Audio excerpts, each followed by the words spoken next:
Morning, Cabo. Morning, Mo.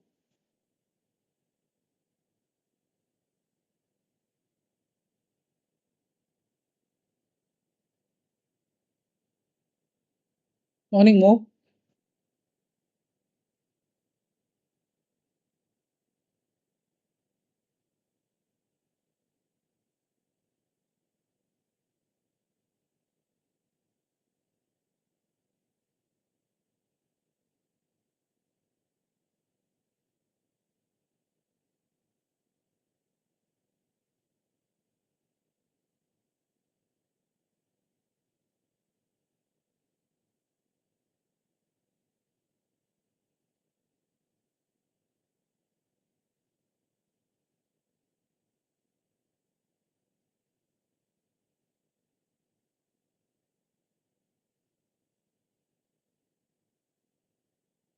Hi, Mo.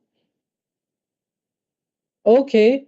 Mo, there was a News 24 journalist, I don't know who it is, wanted our agenda for the meeting today.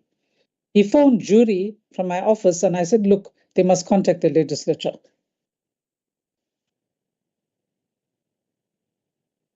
It was News 24.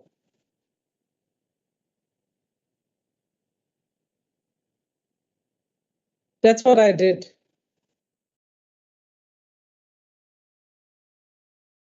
Okay. Thank you. I have no idea, but I know it was a male. Normally it's that lady, Desiree, I think, who contacts, but this was some guy. Yeah. Thanks. Oh, and then just WhatsApp me the link for the meeting, right? Because I normally put it out on some of the chat groups so people can, check in if they wish.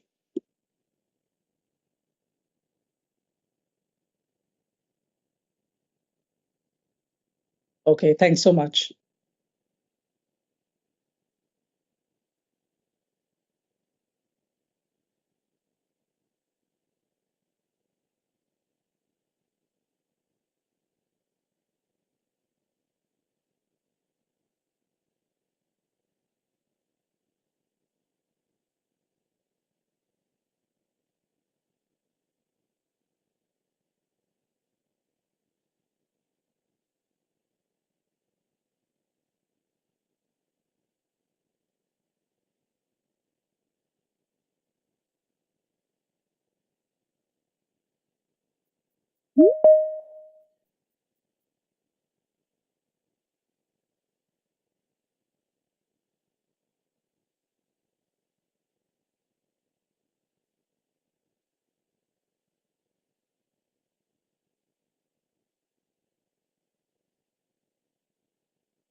Morning.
Cabo, how are we looking for in terms of our committee? I can see Honorable de Klerk. I can see Honorable Shinga de Klerk.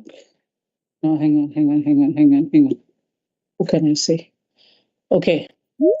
Can see.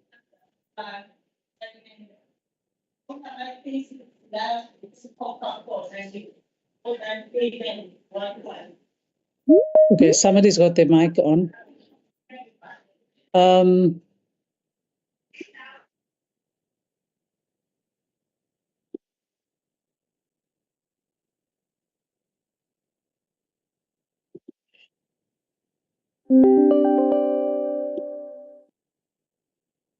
Okay, Cabo. So I can see that we have.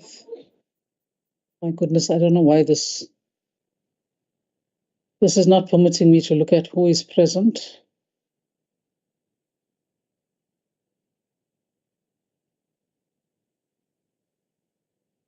Honorable Kaula, welcome.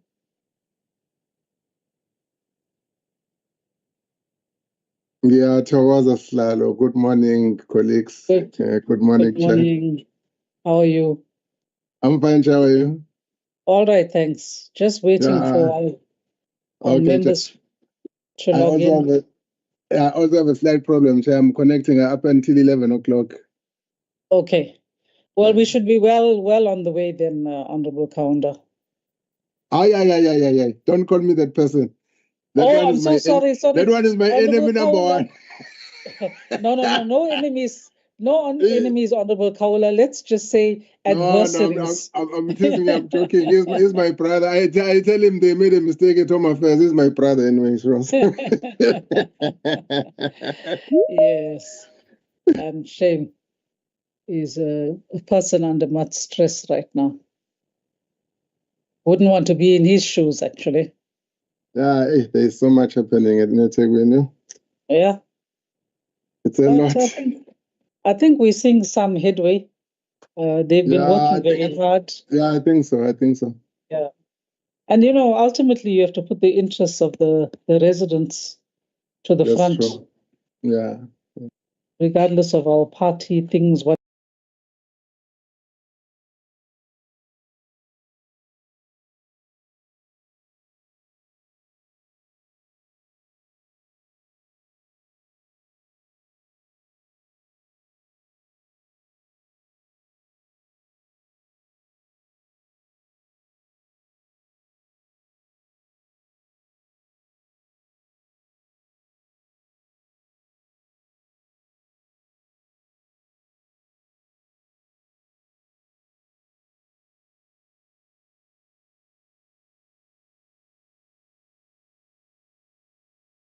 and I think I'm here in the meeting, Cabo. There we are. We've got Honorable Kele is with us as well. That's fine. So we are good to go in that case. Thanks, Honorable Kele. As usual, you save us. Okay. Kabo, we are ready to start. Just do the follow-up while we are talking to the other members who need to log in, right? But let me just commence. Good morning, colleagues of SCOPA, as well as the staff of the legislature, representatives of the various entities that we have asked to respond to our resolutions. I think the media might be present as well. The Office of the Auditor General is with us, and I think others. I can see chairpersons of the entities with us as well. There's Ms. Johnson with us, I can see. So thank you very much, all of you, for your attendance and for being on time.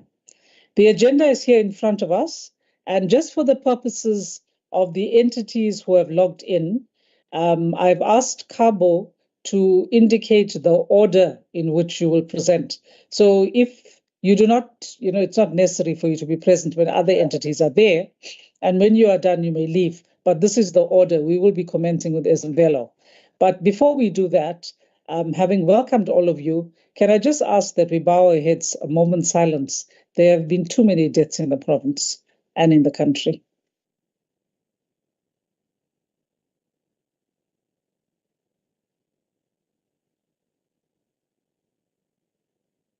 Thank you very much.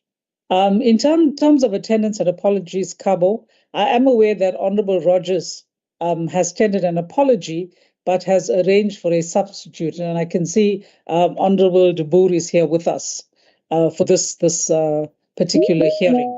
But Cabo, we just want to put it on record that Honorable Rogers has apologized, but has arranged for substitutes for all the hearings with the entities, and we do appreciate that.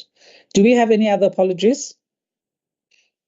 Good morning, honorable members and chair. Yes, we also have an apology from Honorable Shinga.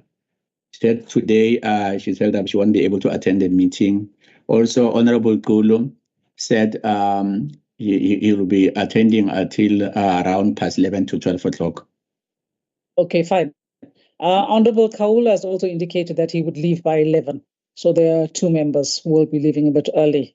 Okay, thank you very much for that. Then in terms of constitution of the meeting, Cabo, you can just formally inform us whether we are quorate or not. Yes, we are quorating, ma'am. Yes, thank you. And then I'd like, the agenda is here in front of us. I'd like to confirm that and get someone to move for the adoption of it. Just shout if you can't raise your hand. Chairperson, Honorable Kulu, I move for your adoption of the agenda. Thanks, Honorable Kulu. I do second my friend Kulu. Thanks, Honorable Kaula. Thank you very much. Honorable Kaula. Okay, then let's go to the next item. The first entity we are dealing with is Ezemvelo KZN Wildlife. I'd like to welcome the chair of the board of the entity and members of the board, and the accounting officer will now call upon you to take an oath or affirmation before you do the presentation of your report. And if you could just briefly put on your video so we can see who you are.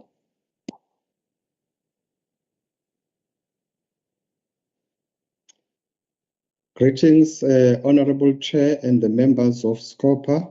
My name is Sihle Mkhize. I'm the CEO of Ezemvelo KZN Wildlife.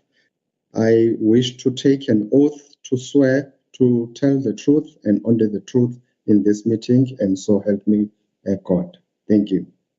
Thank you very much. Then without further ado, let us go into the presentation of your report, which is basically a response to the resolutions that SCOPA had taken and that were adopted by the legislature. Who's going to be flighting this cover? These resolutions and responses, members, have been circulated to you electronically, but if we can get them flighted, there we are. We have a hand, ma'am, from Honorable Johnson. Sorry, Honorable Johnson, Chairperson. I'm sorry, I'm not seeing your hands. I'm so sorry. Thanks. Greetings to Honorable Chair, Honorable members, and all officials present, both from ETIA, Ezemvelo, and staff members of the Legislature. I would like to introduce 2 members of the board present in this meeting. Mr. B. Gladler, Chairperson of Audit and Risk Committee, Ms. Ann Banda, Chairperson of Finance and Governance Committee. Both these committees oversee the implementation of the plan. Chairperson, I'm also pleased to report that a permanent CO has been appointed since December 2023, and that is Mr. Sipesihle Mkhize. We believe that his appointment will further strengthen and stabilize the entity. I would also like to indicate that good progress has been made in filling the critical post. With your permission, can I now hand over to the CEO to lead the presentation? Thank you very much. Thank you very much, Ms. Johnson. And we must record our appreciation in terms of the work that the board has done in getting the key vacancies filled. I think that has been a source of the instability. One of the sources of the instability is Mvelo KZN Wildlife. And we are aware that you, together with your board, have had to hit the ground running. So thank you very, very much for that. And let us hand over to the CEO. No, thank you. Thank you very much again, Chair. I've already greeted the members.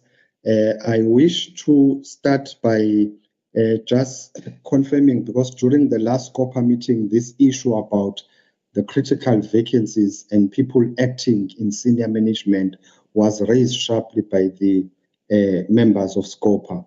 I'm pleased to report then that at a senior management, we have filled all the critical positions, as the chair has indicated, from the CEO. We've got the permanent CFO, we've got the permanent commercial services executive, we've got the permanent security manager. We have recently appointed the executive responsible for biodiversity conservation and operations. And also with the rhino statistics that are still giving us a challenge as KZN, I'm also pleased to report that we have recently appointed the rhino security manager, and we have filled the position of the field rangers in Hluhluwe Mfolozi Park. There are now 88 field rangers. You will recall that last year we were sitting at 55. We have also focused on the revenue generation. You will have seen that one of the findings of the AG, it's about the going concern for the organization. That has been our key priority. If you look at the APP targets, I'm pleased to report that from Q1 to Q3, we have exceeded our revenue generation target. And it's the result of our prioritization of that issue and our aggressive marketing that we have employed as an organization. The commercialization project has commenced, with the National Treasurer now approving the first 11 projects for us to go out to the market to get investors to invest in those projects. So it's no longer a concept. After we announced that the board approved the policy and the strategy, now we are at a stage of having the projects where pre-feasibilities have been done and financial studies have been done, and the National Treasurer, they were quite happy with that. They allowed us to go to the market. I also want to report on the issue of the consequence management. I wish to state categorically that we have swiftly instituted the consequence management to all the officials who contributed to the adverse audit outcome last year. And this is not just junior official, this consequence management. It started from very senior officials whom, after we've done the assessment, we concluded that they needed to be subjected to the disciplinary process. We have also dealt with the issue of the officials who are doing business with the state. The board last year approved the Code of Ethics policy, which literally banned all the officials from doing business with the state. And we wrote the letter to each and every official who was found in the report to be doing business with the state, for them to resign from that company or to remove that company from the CSD so that they will not be doing business. And those that were found to have breached our own internal policy when it comes to declaration, they were then subjected to the disciplinary process. Following the AG audit opinion, as the management, we formulated the corrective action plan, and it's part of the response. It's what SCOPA has asked us to do. This report, it was listing all the audit findings and the interventions that we came up with.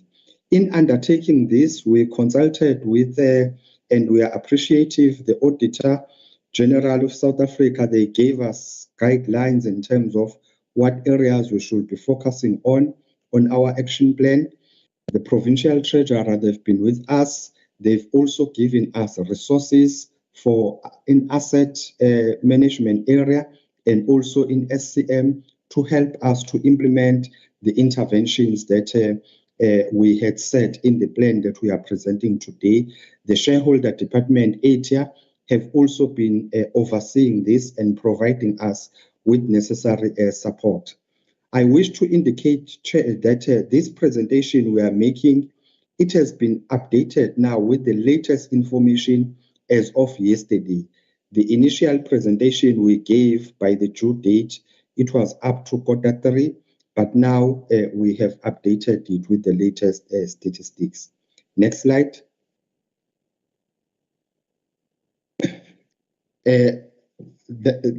Then these are the areas basically from the audit and our action plan. They cover these areas: the compliance and internal controls, the performance information, SCM and finance, and the IT issues. What we have done for each and every area, we've identified the root cause as the management and came up with a list of interventions with the timeframes and then what we needed to do in order to correct those findings.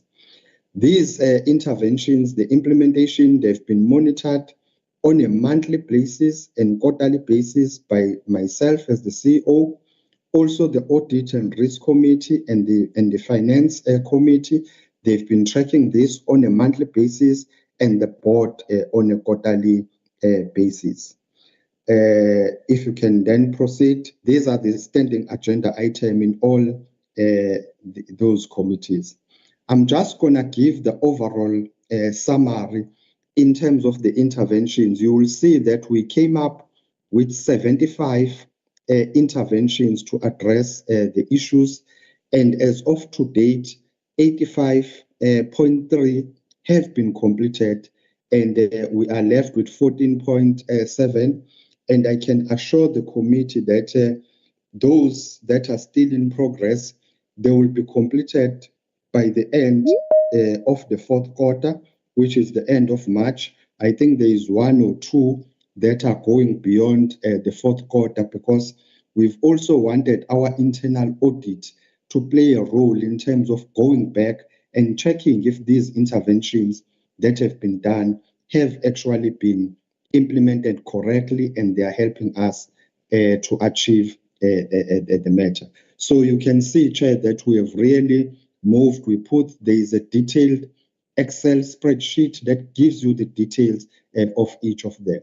I will then ask Tebogo to continue then in terms of unpacking the report in terms as part of responding then to the SCOPA request. Mr. Mokoena, through the Chair, over to you. Thank you. Before Mr. Mokoena commences, can he also just take an oath of affirmation to speak the truth, please?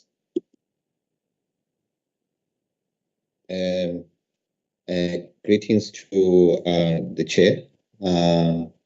Before I greet, do the formal greetings, let me take the oath to commit to tell the truth, nothing but the truth, so help me God. Thank you. Greetings, Chair.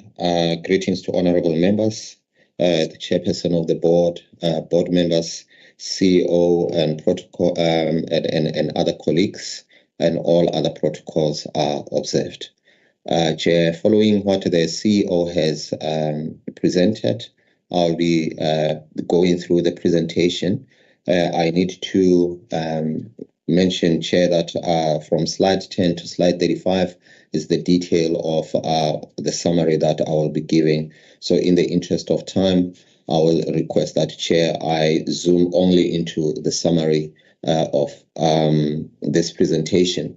So for ease of reference, as the CE has mentioned, so we've segmented our plan or response plan into various categories, looking into compliance, performance information, commercialization, commercial services, biodiversity conservation, finance and supply chain, and ICT and HR, so that we are more focused in terms of our responses. When we look into compliance and internal control, there were 6 interventions that are there. 66 of those are fully implemented, of which 2 are still in progress. And that those are relating to the update of our outdated policies, which is an ongoing process that is run by our internal audit to ensure that all our policies are renewed timelessly and they become relevant and respond to the legislations appropriately as identified by the AG. The other item that we are looking at is to appoint the panel of consultants to assist and capacitate our internal audit in addressing various internal audit issues within the entity. So those are the 2 things that we are dealing with under compliance, and that process will be completed by the end of March as those panels are at the final stage of our SCM. The next part is on performance information. That one, I think most of the interventions are fully implemented with the development of the SOP or standard operating procedures that are in line with the DP&E, and those are currently being implemented. We started in Q2, 3, 4, and going forward we'll be implementing them as such. The next part will be under conservation services or biodiversity conservation. There were 2 findings that were made under human wildlife conflict reporting. The database has been cleaned and everything seems to be in order in that area. And the other area is on the fixing of our permitting system. That is an ongoing endeavor that we are undertaking with the state IT agency to have an integrated permitting system that will be implemented. And we are envisaging this process to be completed by 2025, by the end of 2025. It's currently in progress. However, the manual process is currently being undertaken, and from the review undertaken by our internal audit, it seems that those issues have been are being resolved or have been resolved as we speak. Under commercial services, there were 8 issues that were done and interventions thereof. Those relate to customer satisfaction index. We now have an online system that look into an electronic customer satisfaction index, so that information it's more reliable for auditing purposes.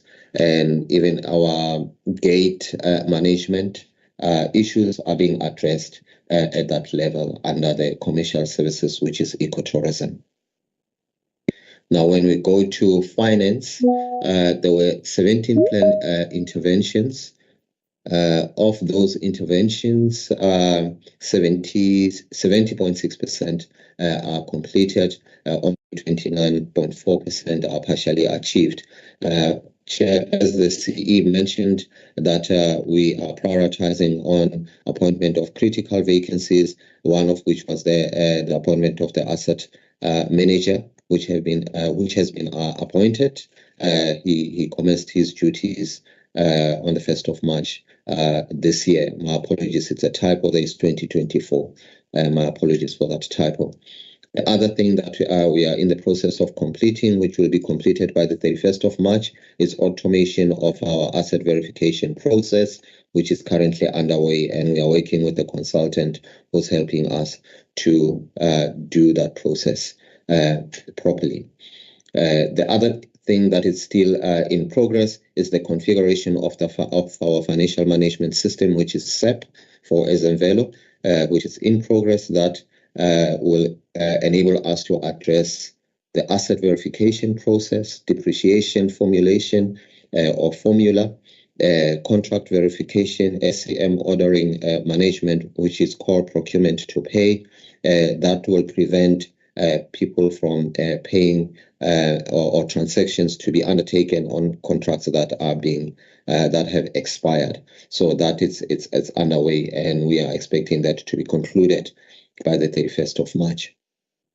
As we speak, Honorable Chair and Honorable Members, there are SCM workshops that are currently in progress, where various staff members are being taken through some of the critical SCM policy adjustments to make sure that we comply with the law in that regard. One of which is the declaration, which is SPD Form 4, the declaration of those who are doing business with the state or public entities that are doing business with Ezemvelo. And this workshop is expected to be concluded by the 31st of March this year. And coming under ICT and human resource, all HR issues have been undertaken. There are still some other issues under ICT which are still in progress, and some of which are ongoing. The rollout of our ICT network program it's continuing to address connectivity in the remote protected areas such as Mfolozi. Some of the critical areas such as the head office have been concluded, and now the service provider is focusing on the remote areas to make sure that we have a clear connectivity.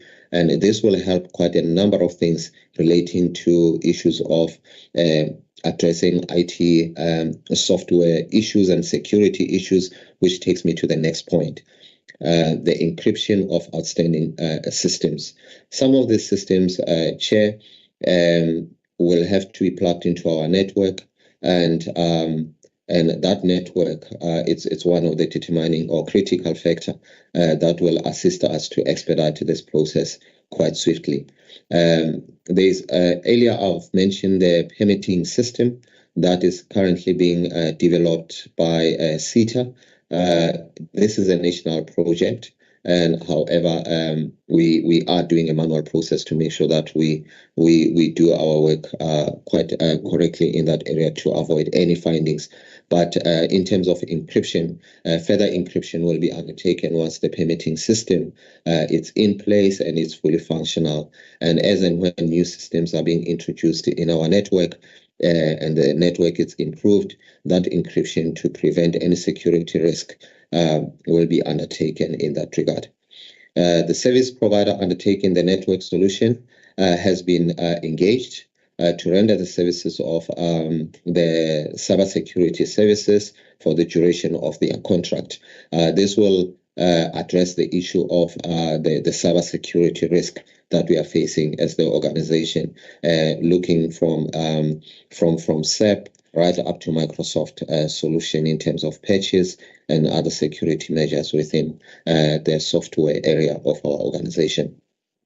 The organization is also looking to amicable solution to resolve the human capital issues in the cyber security space, to make sure that we appoint this as a critical vacancy in that area. That area is being attended to as we speak.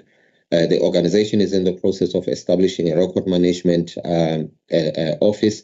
In the interim, we are using a CRM system called Microsoft SharePoint, and it's currently being used to address our record management to mitigate the risk of records being lost in the organization. So that is an interim until that office is fully established in that regard. Chair, the rest of the slides from slide 10 right up to slide 35 are the details of the plan and the response of the resolution, which respond to the resolutions that Honorable this House has requested us to respond on. We've responded on those. So in the interest of time, I will request, Chair, that I moved into slide number 36. So what I've just presented is just the summary of it. So I think I'm comfortable with that, but let me just see whether my colleagues from the committee are also comfortable with it. You do have the responses to the resolutions, and what has been done is that the entity has summarized in the initial presentation these the measures that have been taken. But we do have the detailed responses. Colleagues, can you just guide me on how you feel about this?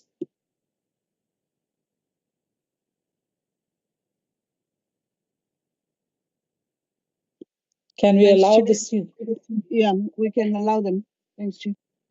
Thanks, Honorable Cele. All right. You may proceed, CFO.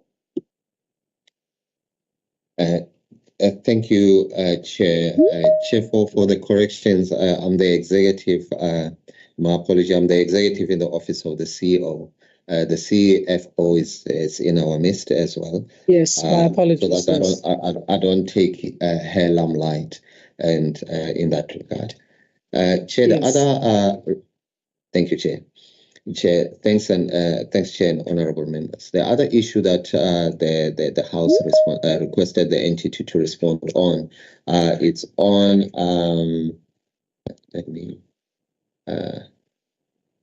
it's on the issue of the land claims. Under the land claims, Chair, our response is that the issue of the land claims.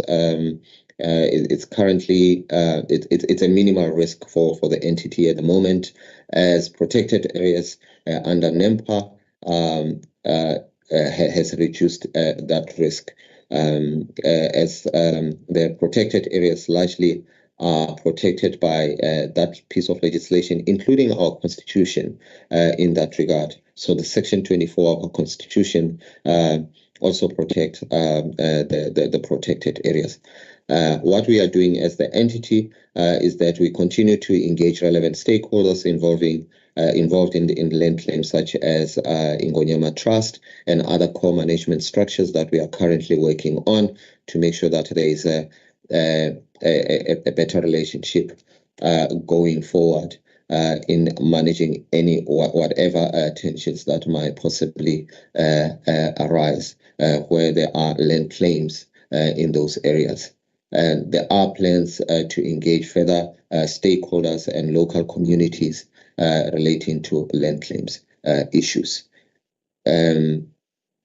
Chair, there's also issue of investigations.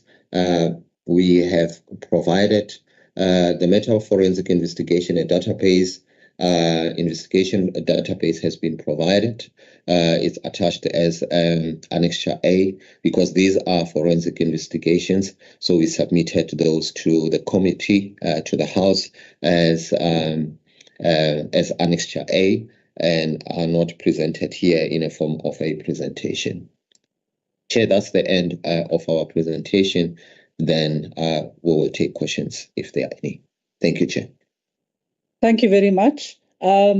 Before I hand over to my colleagues for questions, we must note that there appears to be a tightening up of systems and these key vacancies, which, as has been earlier stated, did contribute, in part at least, to the instability in the entity, seem to have, now been addressed. However, Resolution 72 that we had as SCOPA adopted, and that was adopted by the Legislature House, talks about the material uncertainty relating to Ezemvelo being a going concern. And this was actually a repeat finding.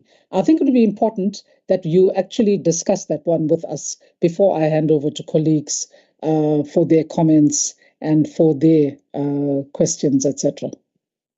So it's Resolution 72 that I'm talking about. Thank you, Chair. Chair, can I request our CFO to respond to that one? I will flight it if the Chair allows. That is fine, and the CFO must then take the oath as well.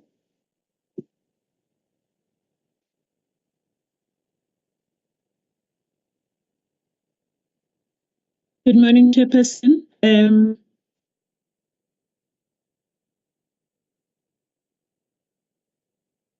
I swear to tell the truth, nothing else but the truth. Chair, do I need to turn on my camera? Just briefly, CFO, just so we see your face, then you can switch off to save your data. No problem.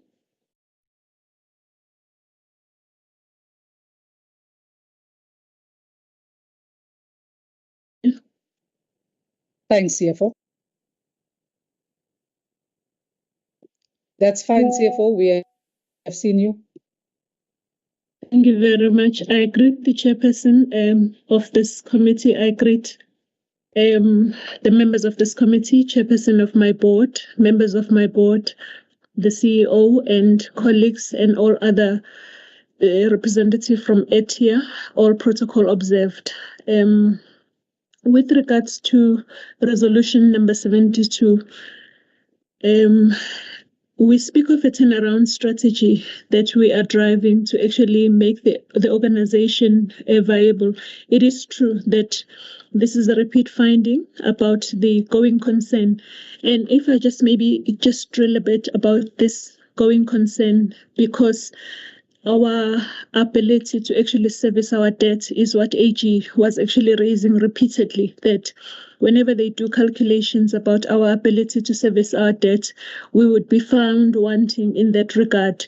But these strategies that CE spoke about earlier, that we are increasing our revenue, this is addressing this going concern to a large degree. In the quarterly reporting that we are doing as an organization, we are showing that these ratios that we do as a calculation, they are showing an increase, to show an improvement, to show that this going concern, when we report by 31 March, we expect that this progress of increased revenue, our expenditure being curbed, we should begin to be on the right path. We may not have overcome this financial year, but going on the right track that we have started, we should be going towards the end of this going concern that AG has been raising over the past couple of years. I hope it addresses the question, Chairperson. Thank you. Thank you very much, because this is what we are really concerned about. As you know, we have repeatedly stated, Zimvelo KZN Wildlife has the ability and the attractiveness to bring in, a large footprint in terms of tourism, to bring in revenue, etc. But it itself has to be a going concern, and its finances have to be such that the entity is sustainable. So thank you for that. Let me now hand over to colleagues. Please indicate by show of hands or shout out if you have any questions or issues that you wish to raise in relation to the responses that have been tabled.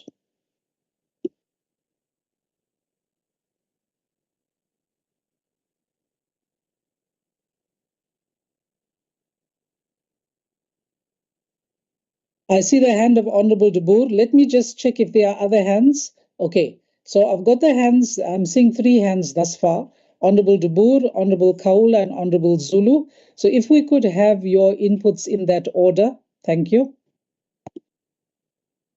We'll start with Honorable De Boer. Morning, Honorable Chair. Can you hear me? Yes, I can.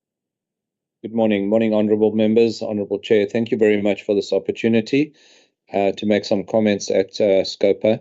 Honorable Chair, I think the members are quite correct in that Zimvelo is one of the largest entities that we have in the ETIA portfolio, and year on year we have the same financial challenges and, shall we say, management challenges. Honourable Chair, there are one or two things that stand out for me that I must just raise, and perhaps Ezemvelo can speak to it. Whereas the irregular expenditure is not that high, it would be quite useful to see that coming down. In terms of the actual interventions to bring more financial sustainability to the entity, it puzzles me and concerns me greatly when we are still speaking about Ezemvelo looking at liquor licenses for what I would presume is some of its resorts, when it has a sister entity within ETIA that deals with liquor licenses. So it would be pretty easy to organize their sister entity from the KZN Liquor Board to obviously assist them in getting the necessary permissions, and of course then the revenue would increase. It also it concerns me because there are some, it would appear, Ezemvelo resorts that do sell liquor and some that don't. So perhaps maybe a little bit of clarity there. I think all of this is tied ultimately, Honourable Chair, to the commercialization strategy, which would speak directly to the sustainability and the ongoing concern issues that keep on being spoken about. And it would be useful to see, when that commercialization strategy, would come online. And I'm not speaking, Honourable Chair, about, getting more day visitors into Midmar, for example. Where are we in terms of sustaining Ezemvelo by actually, getting big business into, take over resorts and stuff like that, and potentially generating a lot of revenue for Ezemvelo, and Ezemvelo concentrates on the nature conservation of the matter. But be that as it may, and a final note is that we have sat, Honourable Chair, and I've sat in as an observer on these SCOPA presentations for many years now, and unfortunately it would seem that we're not getting anywhere fast with Ezemvelo. Their financial sustainability is not where it needs to be. The same investigations and promises get made year in, year out. And the more than R1 billion in budget that is allocated in terms of the total budget to Ezemvelo does not seem to be translating into any, what I would call, significant visitor increases, and also is not contributing to the core mandate of the entity, which is biodiversity protection. And there are numerous statistics that can back that up. So ultimately, Honourable Chair, without belaboring the subject, as you we conclude, can't continue, in my mind. Yes, I will. We can't continue on the same trajectory, hearing the same stories, but year on year, the financial outcomes and the actual operational outcomes actually worsen, in my opinion. Thank you.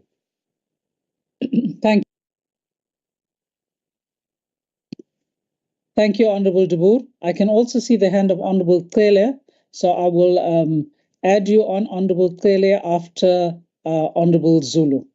Okay, Honourable Kaula, then Honourable Zulu, then Honourable Cele. Thank you very much, Honourable Chairperson. Greetings to the honourable members, Honourable Chairperson of the Board, Mama Lydia Johnson Sawubona, and the Board CEO and the staff of Ezemvelo. Thanks for the presentations. Chair, two issues for me. First one is, I think from what we have experienced before with Ezemvelo, one can safely say today one is happy that at least the headache, because Ezemvelo has been a big headache. I think the headache is getting medication, it's beginning to get medication. So that is pleasing from what we are hearing today. And secondly, Chair, I heard the CEO talking about the staff that were found doing business with the state, that they have been written to inform them that they cannot do business with the state because it's against the law. Now, what I want to find out, CEO, is when does this become a transgression? Does it become a transgression from when you have written to them or as soon as they do it, because the law is clear, they cannot do business with the state. Whether you have written to them or you have not written to them, it's a transgression. So I just want to find out. If I'm correct, what have you done? So that even writing a letter is okay to inform them, but it doesn't mean they have not committed a crime. So I just want to find out what have you done in that respect, so that the law is adhered to. Thanks. Thanks, Honorable Kaul, and I'm glad that you are looking at the issue of consequence management. Honorable Zulu. Thank you, Honorable Chair. Greeting to your good self. Greeting to colleagues. Sibingelele, also members of the board led by the chairperson and the staff from the board, and also the staff from the legislature. Chair, may I join colleagues in commending the work that has been done, particularly by the board. I think there is leadership that is providing leadership. There is progress. Over the years, we've been complaining about the institution. But also, let us also applaud that they have filled vacancies. But we do not end up there. We are saying we believe that there will be improvement in terms of the functionality of the institution. We have also seen that they have improved in working with other stakeholders, which we believe it has been a concern, and we have been raising it. They have made mention of stakeholders like the ITP on the issues of land, which we believe there will be improvement in terms of the challenges that have been faced by the board. And we've been also saying that there is a sense of working in silos, which does not help. So there is improvement. We really commend them on that one. On the issue of irregular expenditure, I think there is, we are noting the decrease, but we also believe that there is still a room for improvement. They can even do better moving forward. Otherwise, what have been raised, or on the issues of staff members that are trading with the state, and some that have are undergoing the issues of disciplinary hearings. We are interested, we commend that, but we're also interested on the outcomes in future. If the process can be done correctly, we believe that there should be really consequence outcomes that will correct the institution itself. Thank you so much, Honorable Chairperson. Thank you, Honorable Zulu. Just colleagues, as I hand over to Honorable Tele, let me just ask Honorable de Klerk to look at, I think it's slide 24 of Resolution 72, the response, and look at item 9, which deals with commercialization. And I think that in part may address some of your concerns around the issue of the generation of funds by Ezemvelo. Honorable Taylor? You meant Honorable Tipusha, not de Klerk. Oh, sorry, I'm so sorry. I'm so sorry. Honorable Taylor, I got that name right now. Greetings to yourself, Chair. Greetings to honorable members on the platform. I would also like to greet Honorable Johnson. She'll always be an honorable when she's on this platform. Honorable Chair and the members of the board and colleagues from Ezemvelo. Honorable Chairperson, mine is just to appreciate the presentation and advise that we are quite happy with all the improvement, and congratulate the board and congratulate the new CEO, and say that we are hoping that they will do all the improvements that they've set themselves out to do, and wish them all the best, Chair. Because when you think of the fact that we've only had this permanent CEO since December, and he's delivered so much. I think it's quite impressive. And we are looking forward, Chair, for them to improve on everything. And their plan is sound on my behalf.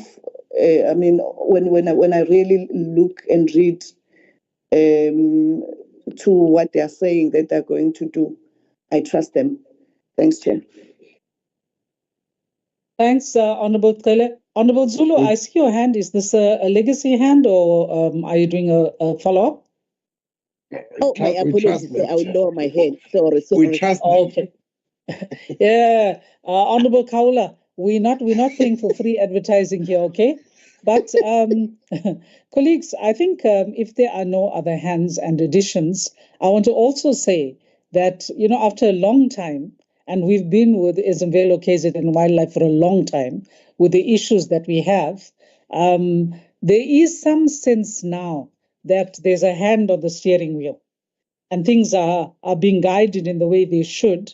There is a sense of reassurance given the appointment of in the top position there, the board, and in the short time space, because as was pointed out, the appointment of the CEO was only in December. So you're looking at 3 months, but things have moved.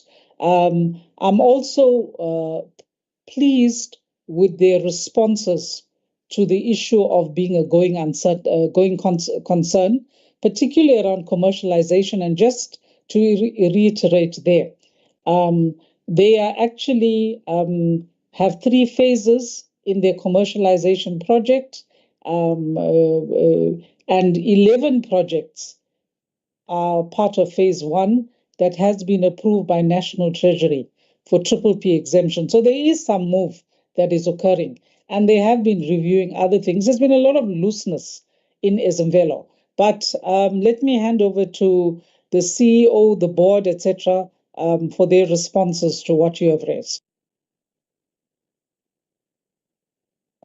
I'm not sure who's responding first and how. No, thanks, Chair. Maybe let me comment. It's the CEO. Let's start by appreciating the comments and the commendations of the members, and also appreciate the guidance that we always get from this committee, and also the questions of clarity that we are going to respond to. Maybe starting with the questions in terms of Honorable Zulu, in terms of the stability and working with stakeholders. I think that's the correct observation. As you will have seen now in the media, that we are not in the media with the communities protesting about Izimvelo as operation. It's because of our interaction with the core management structures, the local boards. We've established the local boards. Amakhosi izinduna. We've appointed a stakeholder manager who's dealing with these stakeholders, and we are not just meeting with them. We've identified opportunities together with them, employment opportunities and procurement opportunities for their benefit. And as a result of that, we are starting to see more and more communities working with us and not fighting against us. The fence project at Hluhluwe, it's up, it's employing local people. It's about to be finalized. The minister has given us the new funding budget, and even that one is now commencing that project. So there's quite a lot of happiness from the side of the communities. Then responding to the question by Honorable Kaula, maybe I need to clarify this for staff doing business with the state. I indicated that the first intervention that we took was to tighten our own policy, the code of ethics. The board said our policy must have a very clear course so that there is no ambiguity in terms of staff doing business with the state. The previous policy, it was allowing staff members to declare if they are doing any remunerative work. And that remunerative work, it will include working maybe with a municipality in Limpopo or elsewhere. And staff members have been claiming that because of those declarations, then they've been allowed to do that. We started by saying, let's tighten the regulation, the policy, to make it sure that it's clear. And then we said, let's write to each and every one of them. After writing, I indicated that those that were found to have breached the policy, those were subjected to the disciplinary process. There are those where we found evidence. Oh, one point I forgot to mention, we also asked our forensic investigation to investigate the matter. We've got the report where they've looked at each and every case, the declaration that has been made and so forth. Some of the employee could give us evidence into saying, I did resign from this company, or I'm registered on the CSD because I was employed by SMVelo about 3 months ago and so forth. So it was those reasons, but we have acted for those that have transgressed. Then moving to the questions that by Honorable Dibur. If you look at our financial statements, you look at the irregular expenditure, it's clear that we are not regressing.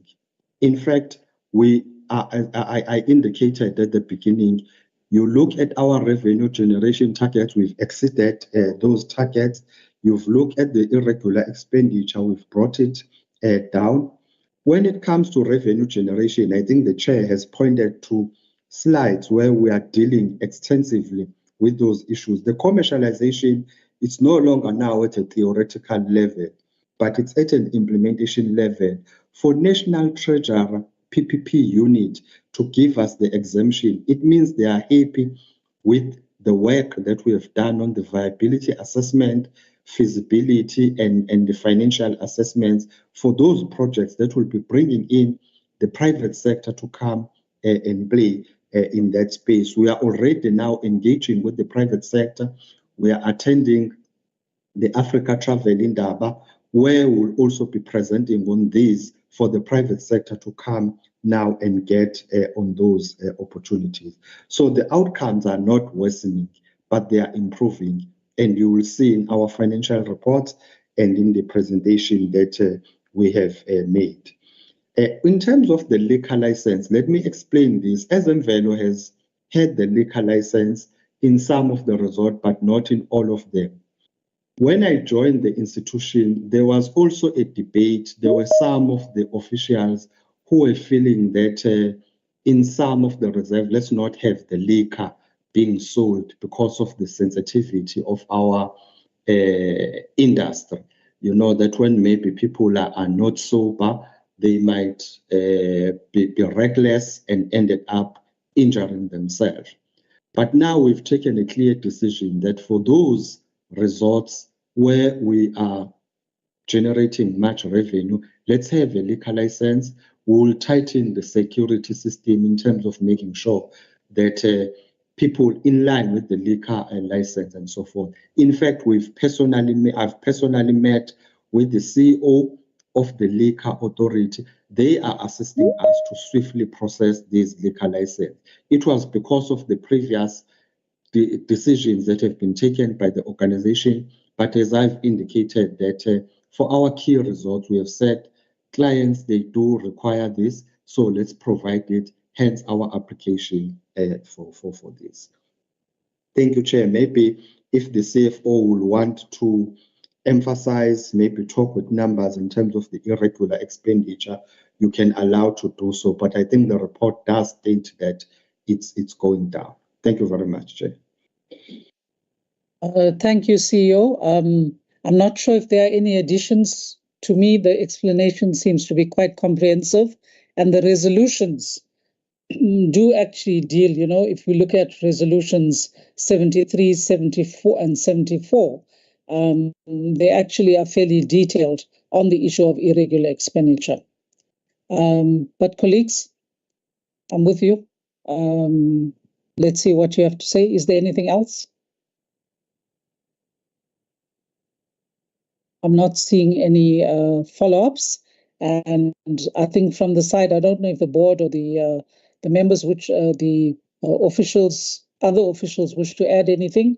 But as I say, I think the responses have been fairly detailed and comprehensive, and the resolutions do cover, the detail of what was presented initially. Honourable Johnson. Honourable Johnson. Thank you very much, Chairperson, once more. Let me start by... Sorry, can we ask for whoever it is who has their mic on to mute? Thank you. Can I proceed? Yes, please. Thanks very much, Chairperson. And let me take this opportunity to thank all the members of the SCOPA committee for their contribution. And we take them with great humility where they've seen some improvement. And we also want to say that that does not mean that if there's improvement, we're going to sit on our laurels. It's challenging us to do more and to do better. And I want to attribute the progress and improvement to the board. The board, when we took office in 2022, we were clear that we're going to be a united force and we focus on the mandate. And since then, we have that kind of saying, lead from the front and lead by example. Again, we also want to attribute the progress that... Honourable Johnson, we've lost you. Yes. Am I audible? Okay. Yes, you are. Yeah, okay, thanks. I was just saying that I want also to extend appreciation to all the SCOPA members over the years for being very rigorous in oversight and saying things as they are. And today they are also observing improvement, which we appreciate. But that improvement does not say to us we can just relax. We still have to do more to come to 100%, where the entity can go to its glory days. The other thing which also has assisted in movement of issues being done is filling in the critical post. And also the unity within the staff was also critical. So if we continue on ensuring that we work together as a team with our internal and external stakeholders, I think that will assist us in seeing better improvement. But I'm not sure if the chairperson of the Audit and Risk Committee, Mr. Dladla, would like to make a comment or say anything. Other than that, thank you very much. We note the areas that we have raised once more, and we take this seriously, and we undertake that we will do our best in our own abilities. Thanks, Chairperson. Thank you very, very much, Honourable Johnson. I don't think there's any need for Mr. Dladla to speak because you have covered everything as the chairperson of the board, unless there's any burning issue. No, I thought as much. It's been adequately covered by both yourself and the CEO, and I think it's addressed the issues that we have.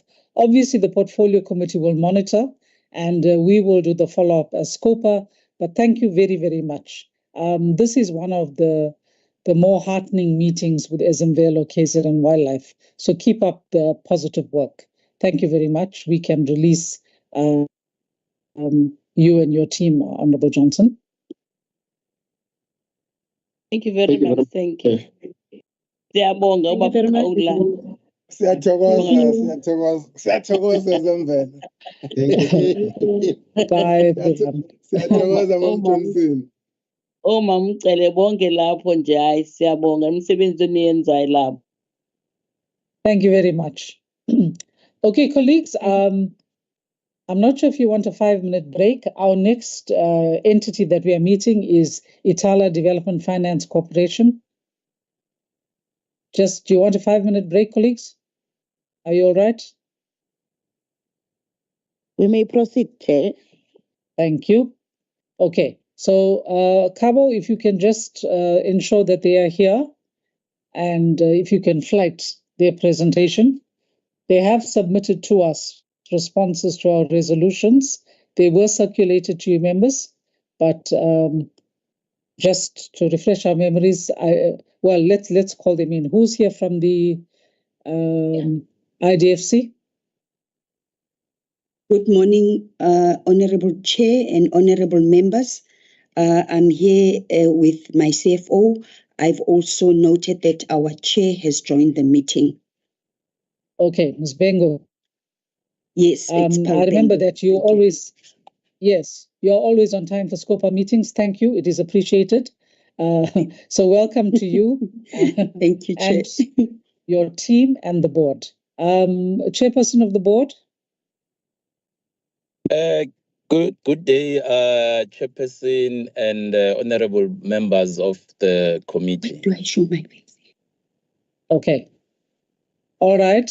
Then without further ado, if the chairperson of the board wishes to say very few words, we can hand over to Ms. Bengo and her team. Whoever is going to speak, before the person speaks, apart from the board that is, please take an oath or affirmation to speak the truth. Okay. Board chairperson. Thank you, Chair. For the opportunity, my team has prepared the presentation. Just to highlight that on the resolution that were made by the committee previously, as a board, we are working with the executive. We continue to put governance processes and the policies. We are addressing those resolutions. Yes, there are improvements. We almost got the clean audit, except minor issue of which we believe that we'll be able to address.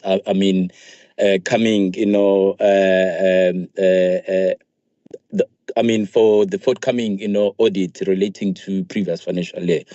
As far as the presentation is concerned, GCE and GCFO will be able to, present to the members.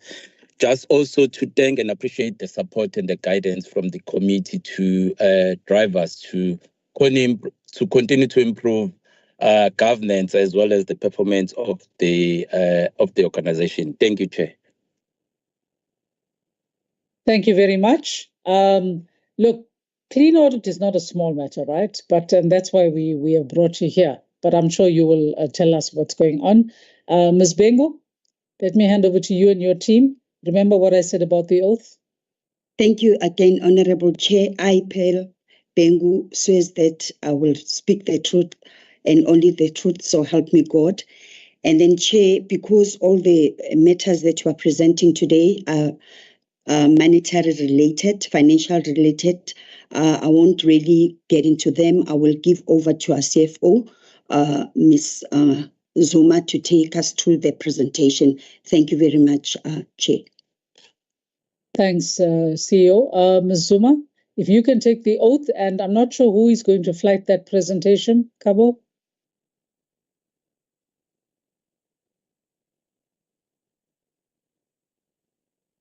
CFO?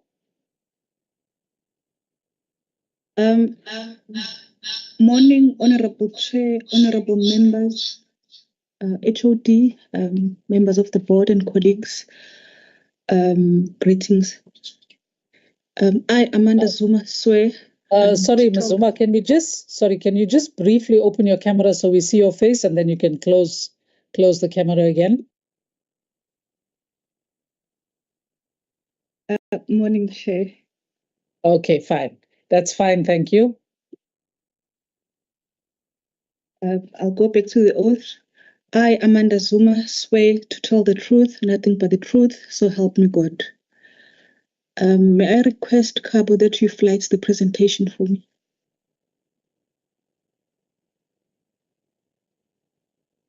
While Cabo is doing that, members, this was emailed to you as well. So you could look at your emails, but Cabo, can you fly it, please?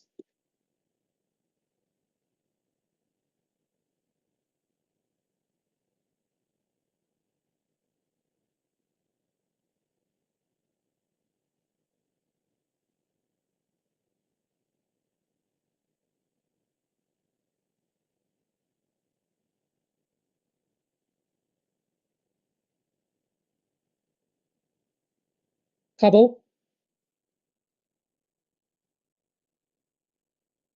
Yes, ma'am. Can you fly the presentation? This is IDFC. All right.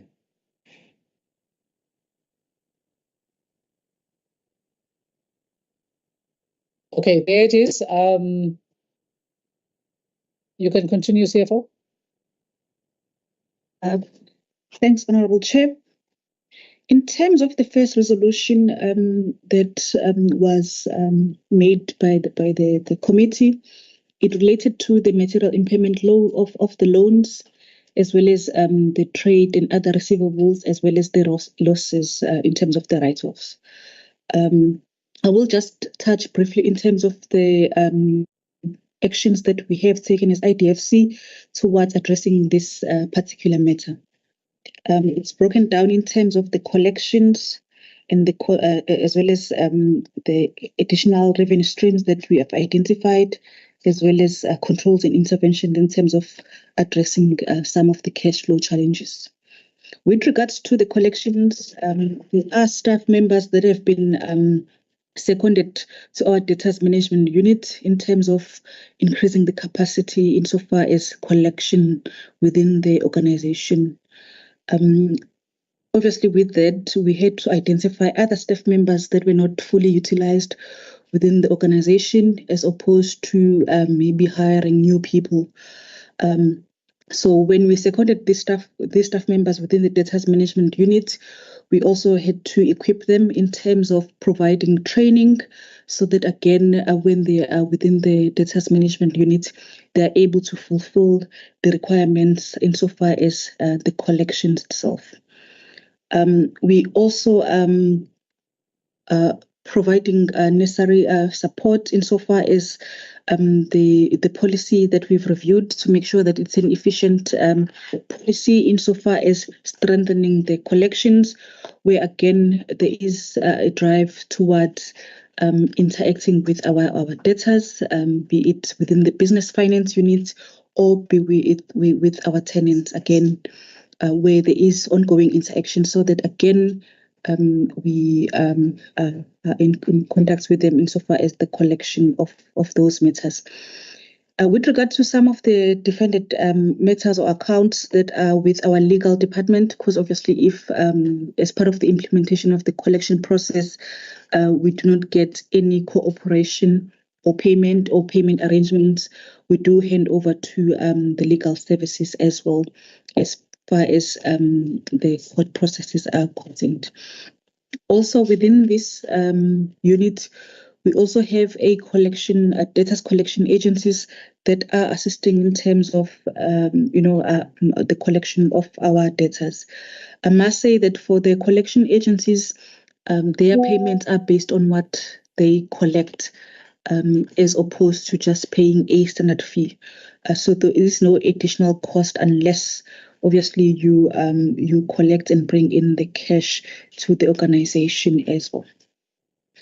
Insofar as some of the key controls, insofar as monitoring our cash position to address the cash flow challenges, there are cost-saving initiatives that are in place where we've had to look at our contracts that we have as part of the operations and renegotiate some of them in terms of cost-saving initiatives. And again, the procurement, the focus has been on emergencies as well as urgent and critical procurement that we need to carry out our operations. And then in terms of the capital expenditure, the focus has just been on projects, key projects that will obviously result in higher return on investments, such as investment in our properties, as well as some of the key infrastructure that we're busy with. And then with regards to our business finance, We have improved our monitoring in terms of post-investment, where we have dispersed the loans to make sure that any signs of distress in the businesses that we fund is identified early, and then we provide the necessary support so that, again, these businesses do not fail and in turn are able to pay IDFC. So we are redirecting some of the advances to the EDF fund, whilst we are recapitalizing the IDFC fund, obviously, which is a bit of a higher interest, whilst we are managing our cash resources within the business. In terms of the additional revenue streams that we've identified, again, we've had to review in terms of our properties, where we've identified some of the properties that are not that are vacant, which are obviously costly to maintain, with little to no returns in them. Where there are a few sales in the pipeline in terms of some of the land that has been obviously be invaded to the municipality, where again the proceeds obviously will assist in terms of the rates as well as the cash flow. With regards to the rates, obviously, if these properties are no longer within the book of IDFC, there are no municipal charges that are paid on them.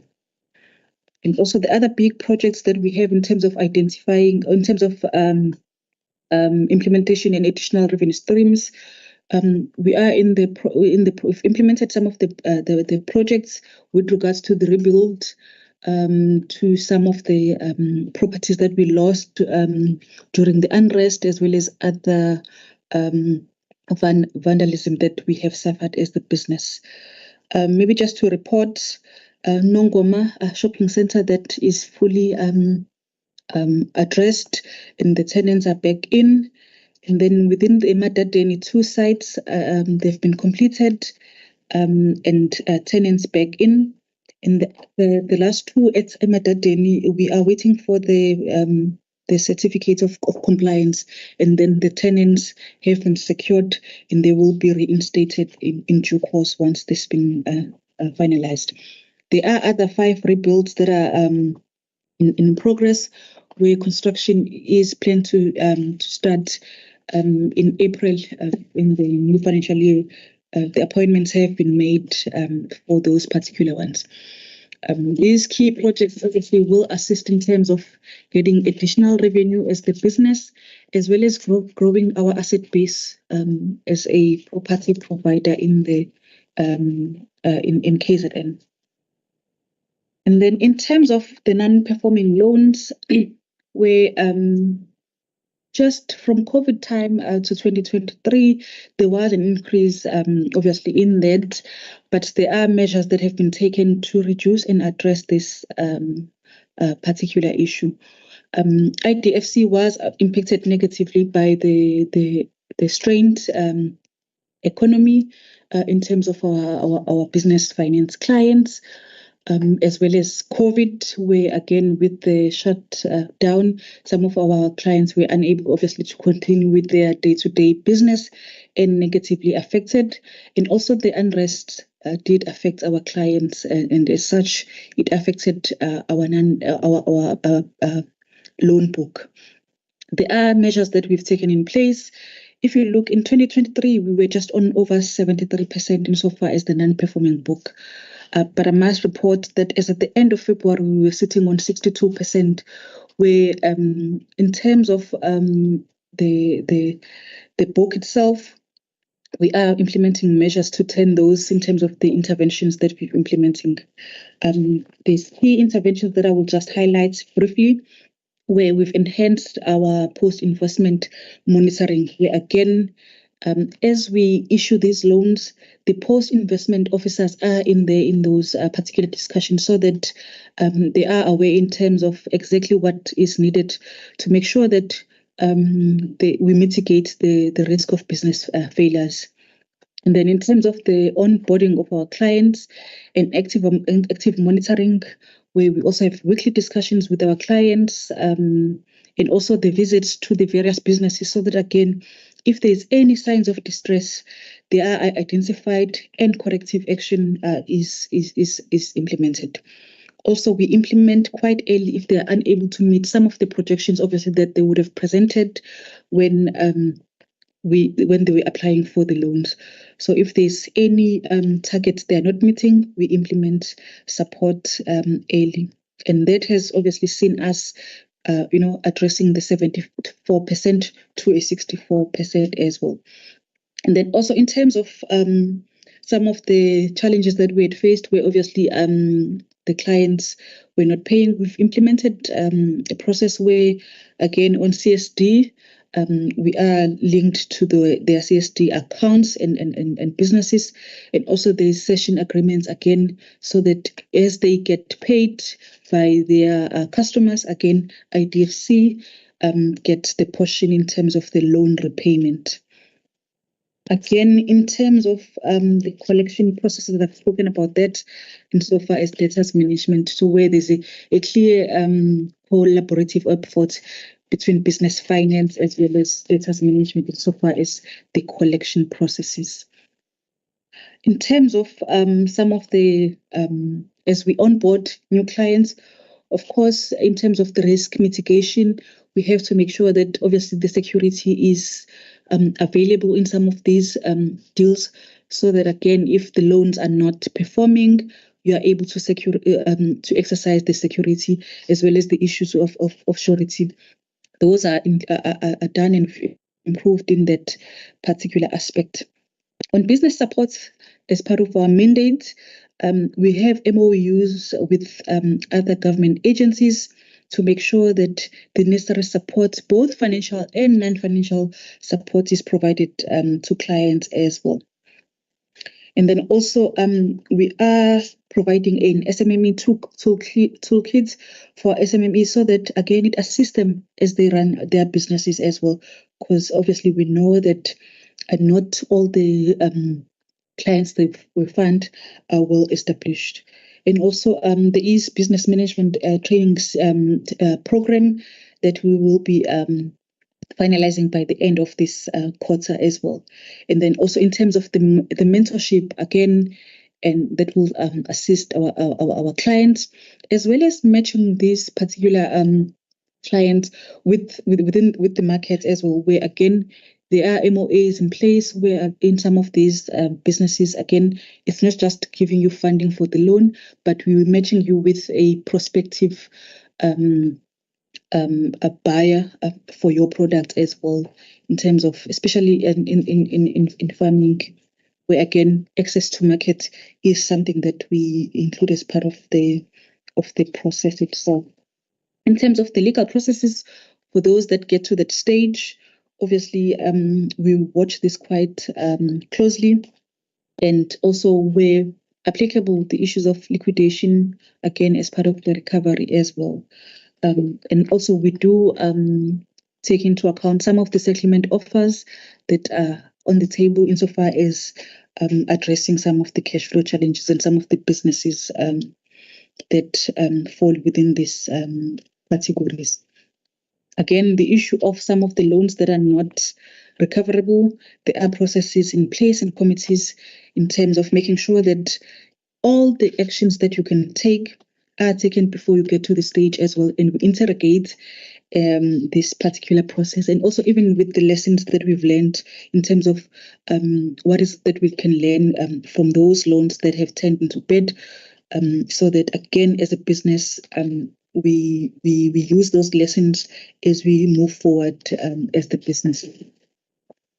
Then moving on, Chair, to Resolution 59 with regards to the balance of irregular expenditure. In the financial year, I must say that we don't have any unauthorized, irregular and fruitless and wasteful expenditure. And also for the past 3 years, there's no new UIFW. Insofar as out of this 35.59 million, 19 million of that has been considered by all the internal structures up to the board level and has been submitted to Provincial Treasury for condonation. And Treasury has started reviewing this, and we are interacting with them in terms of providing all the necessary supporting documents and information and explanation they require to do the assessment. And then in terms of, there's a further 7 items amounting to just over 1.38 million that have been approved by the board for removal from the register, and this has been processed, and obviously as and will be updated in the financial statements for the year that we're finalizing. And then there's items amounting to just over 15.1 million that are undergoing assessment that will be addressed before taking them through the governance processes, including the board. And once that's been finalized, it will be submitted to the provincial treasury as well.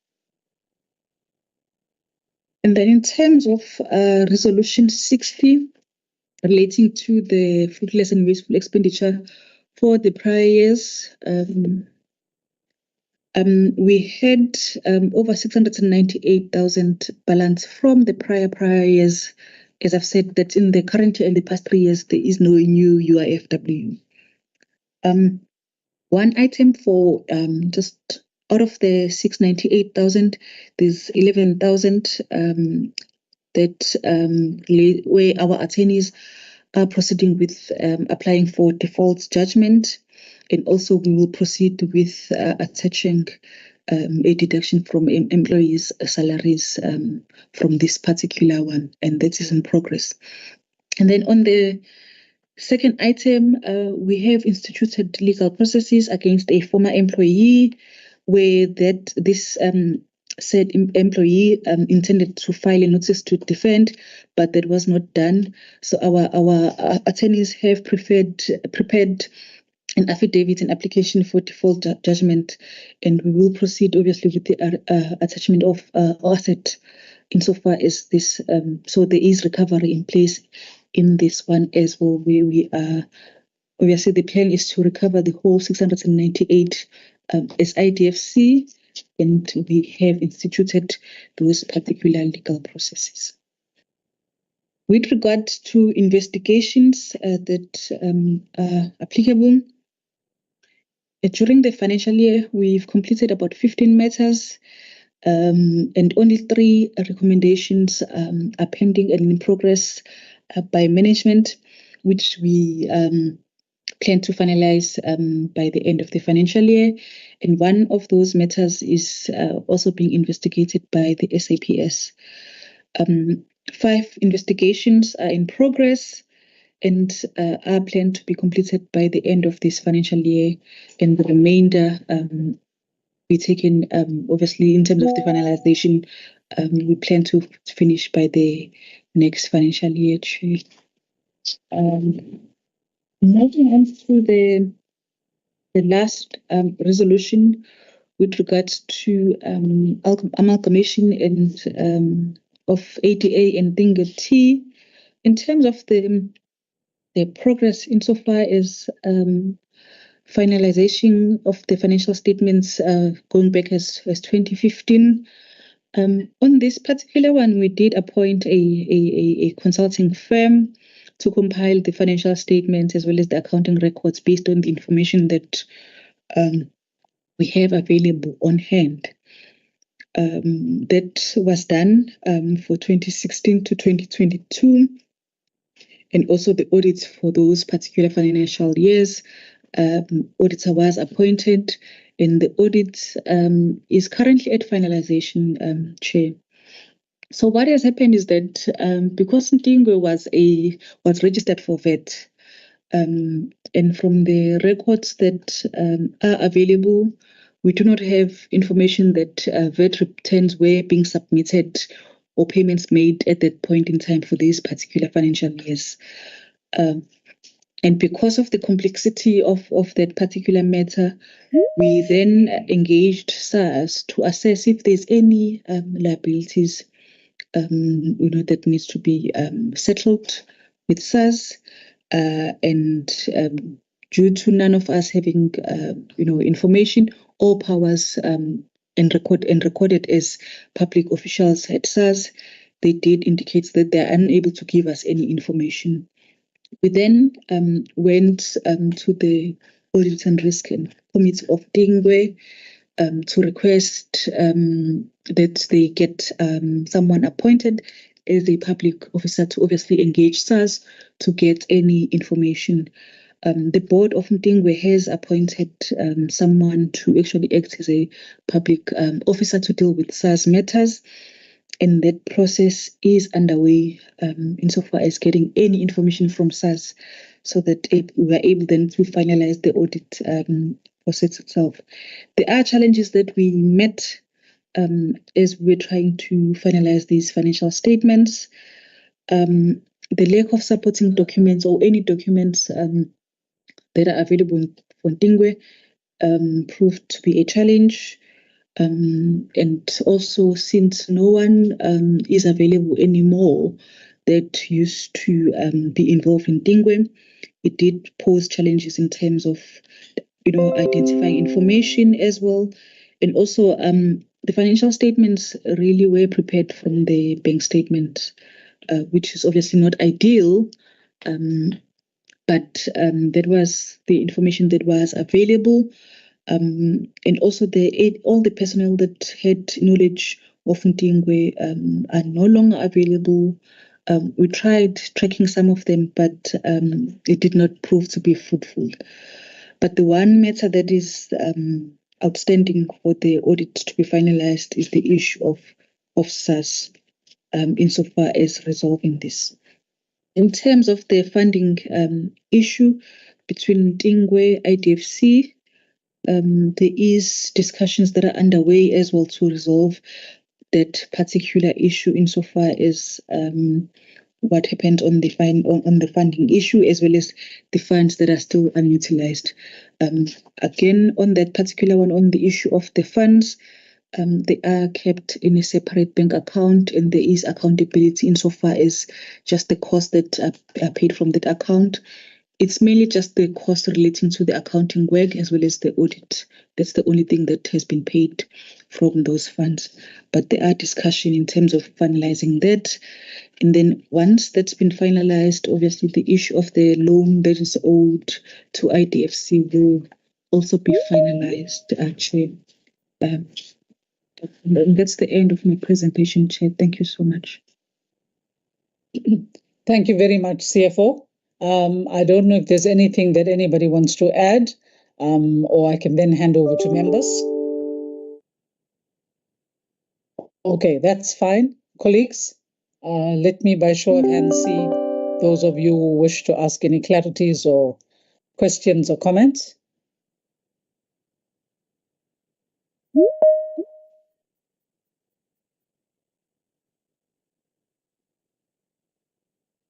I'm not seeing any hands unless I'm missing something.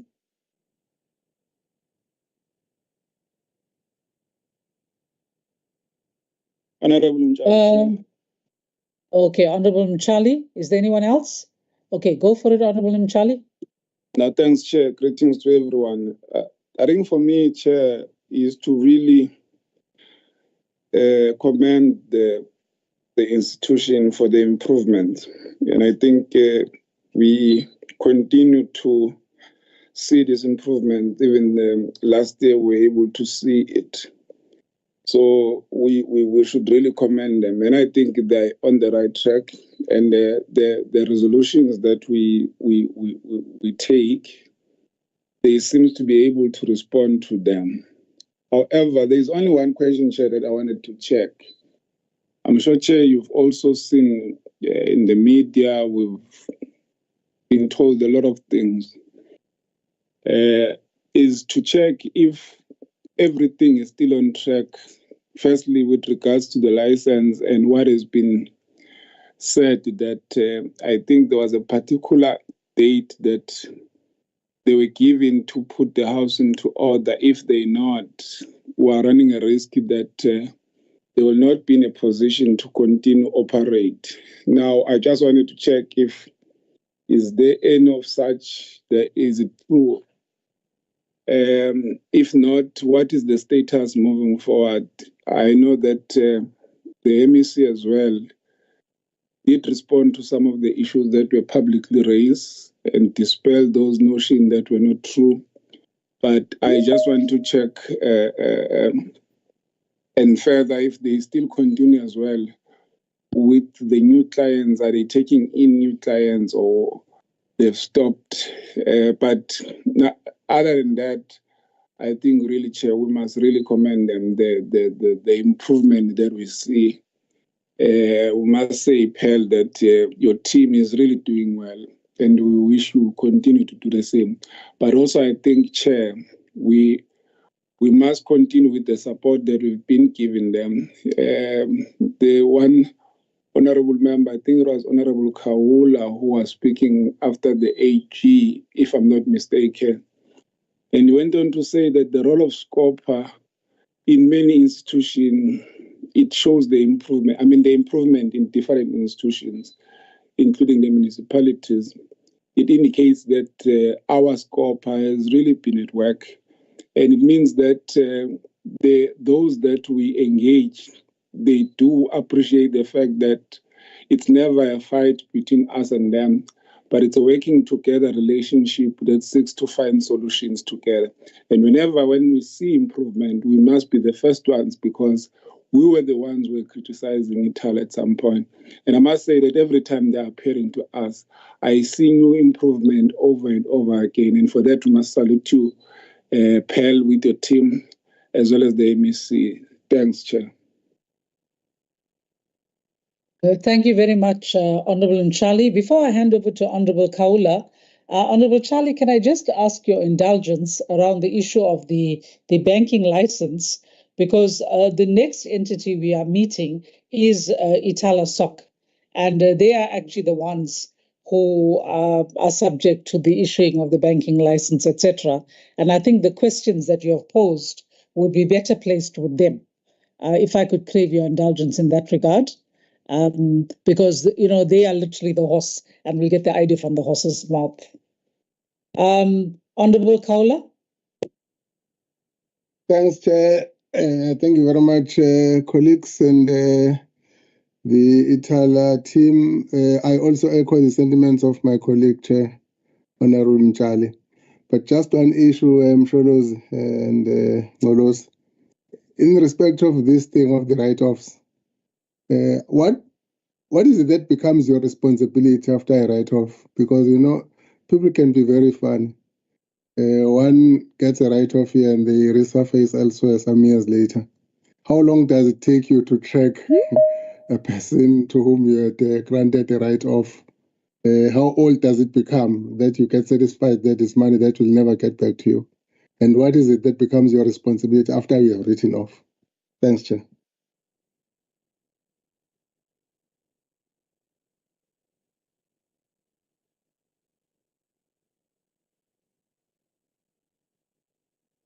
Honorable Kaula? Was I not audible, Chair? I'm sorry. You were audible, but I'm just seeing the hand of Ms. Zuma. I'm not sure. This was actually the previous entity. I'm not sure why the hand is up. If you can just give me a moment, Honorable Kaula. Ms. Zuma? Chair, I wanted to respond to Honorable Kaula's question. Okay, all right. Honorable Kaula, are you done? Yes, Chair, I'm done. It was just about this issue of the write-off, which keeps me uneasy all the time. Thanks, Chair.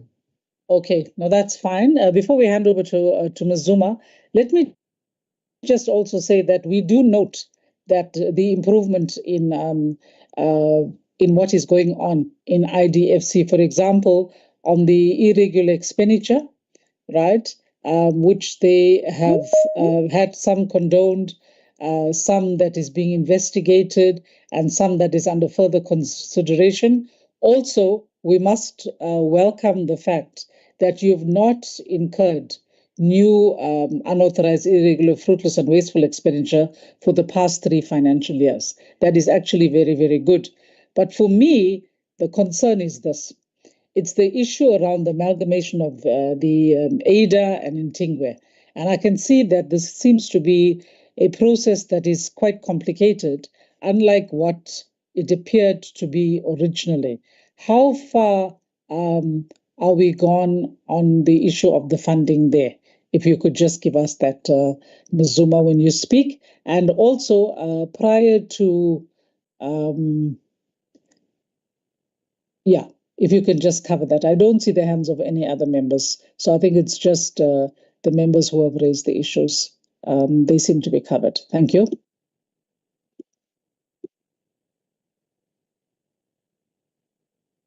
Ms. Zuma? Thanks, Chair. We note and appreciate the feedback in terms of the progress that we've made as well, and it is encouraging for us to continue. On the question by Honorable Kaula, insofar as the write-offs, maybe just to highlight that the process of write-off is quite stringent, where first we must have exhausted all measures applicable before we can even write off or even consider. And also in terms of the approvals, it's at board level, so that again there is that control insofar as this particular matter. What we do as well, in addition to measures, obviously, to make sure that again there are no write-offs and then people appear in other state institution to request funding. We then continue with our legal processes. Writing it off in terms of our data age analysis does not necessarily mean that we stop going after the business as well as those that had provided surety as well. So we do have court processes, and we go as far as liquidation in some of the instances where obviously at liquidation then you get your dividend insofar as those processes are concerned.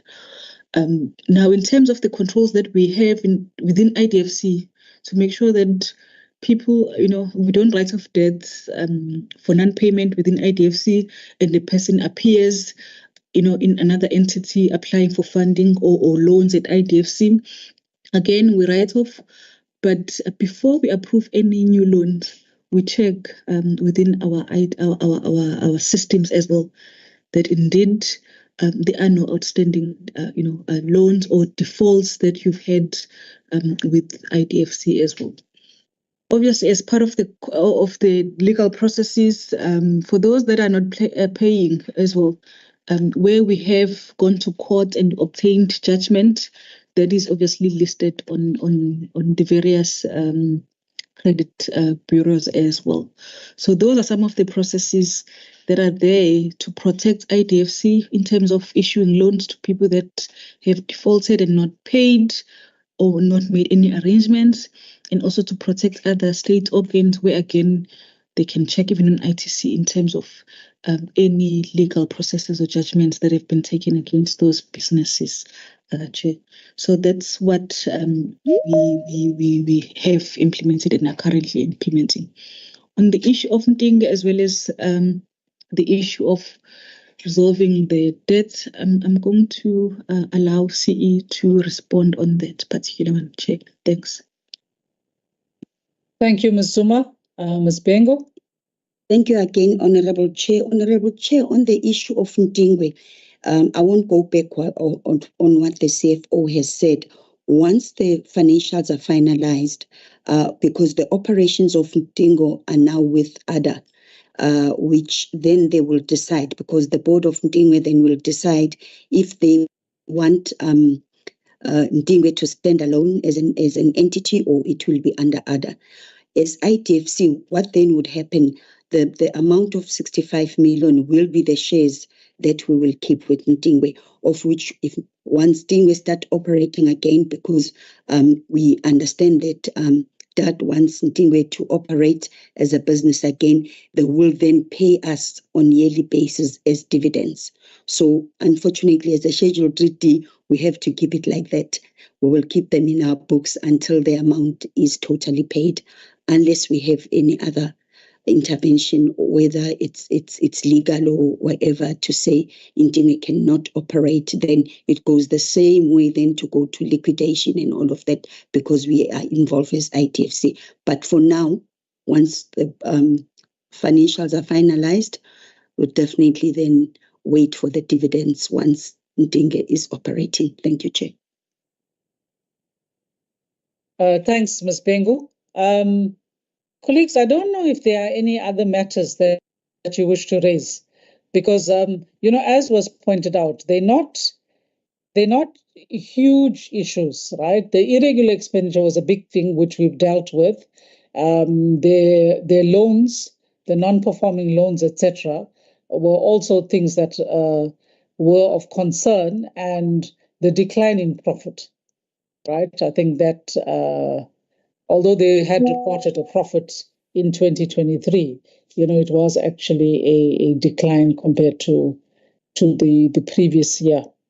So those were the issues that were raised, and they've articulated in terms of the measures that they are taking, and they've said that they are, implementing improved debt collection measures. They're assisting with the rehabilitation of their properties to enhance the property portfolio, identify additional revenue streams, and acting on the interventions around non-performing loans. I think the Intingwe one we raise as a concern, because we're aware that the rationalization of entities in the province is something that's been going on for a very long time. Honorable Tele, I see your hand. Thanks, Chair. I think basically, though, you've covered me with your remarks. I just wanted to say that we definitely see the improvement with the entity. Yes, they might have not made a lot of money in 2022-23, but the fact that there was profit, for me, it's a good sign. And it means that this entity is definitely trying its level best. But we're hoping for them to really take our resolutions and our advice to heart, and they push harder. Thank you. Thanks, Honorable Tele. I can't see the hands of any other members. And colleagues, if those responses, you are satisfied with them, I want to echo what Honorable Tele is saying. That the IDFC, you can see the improvements.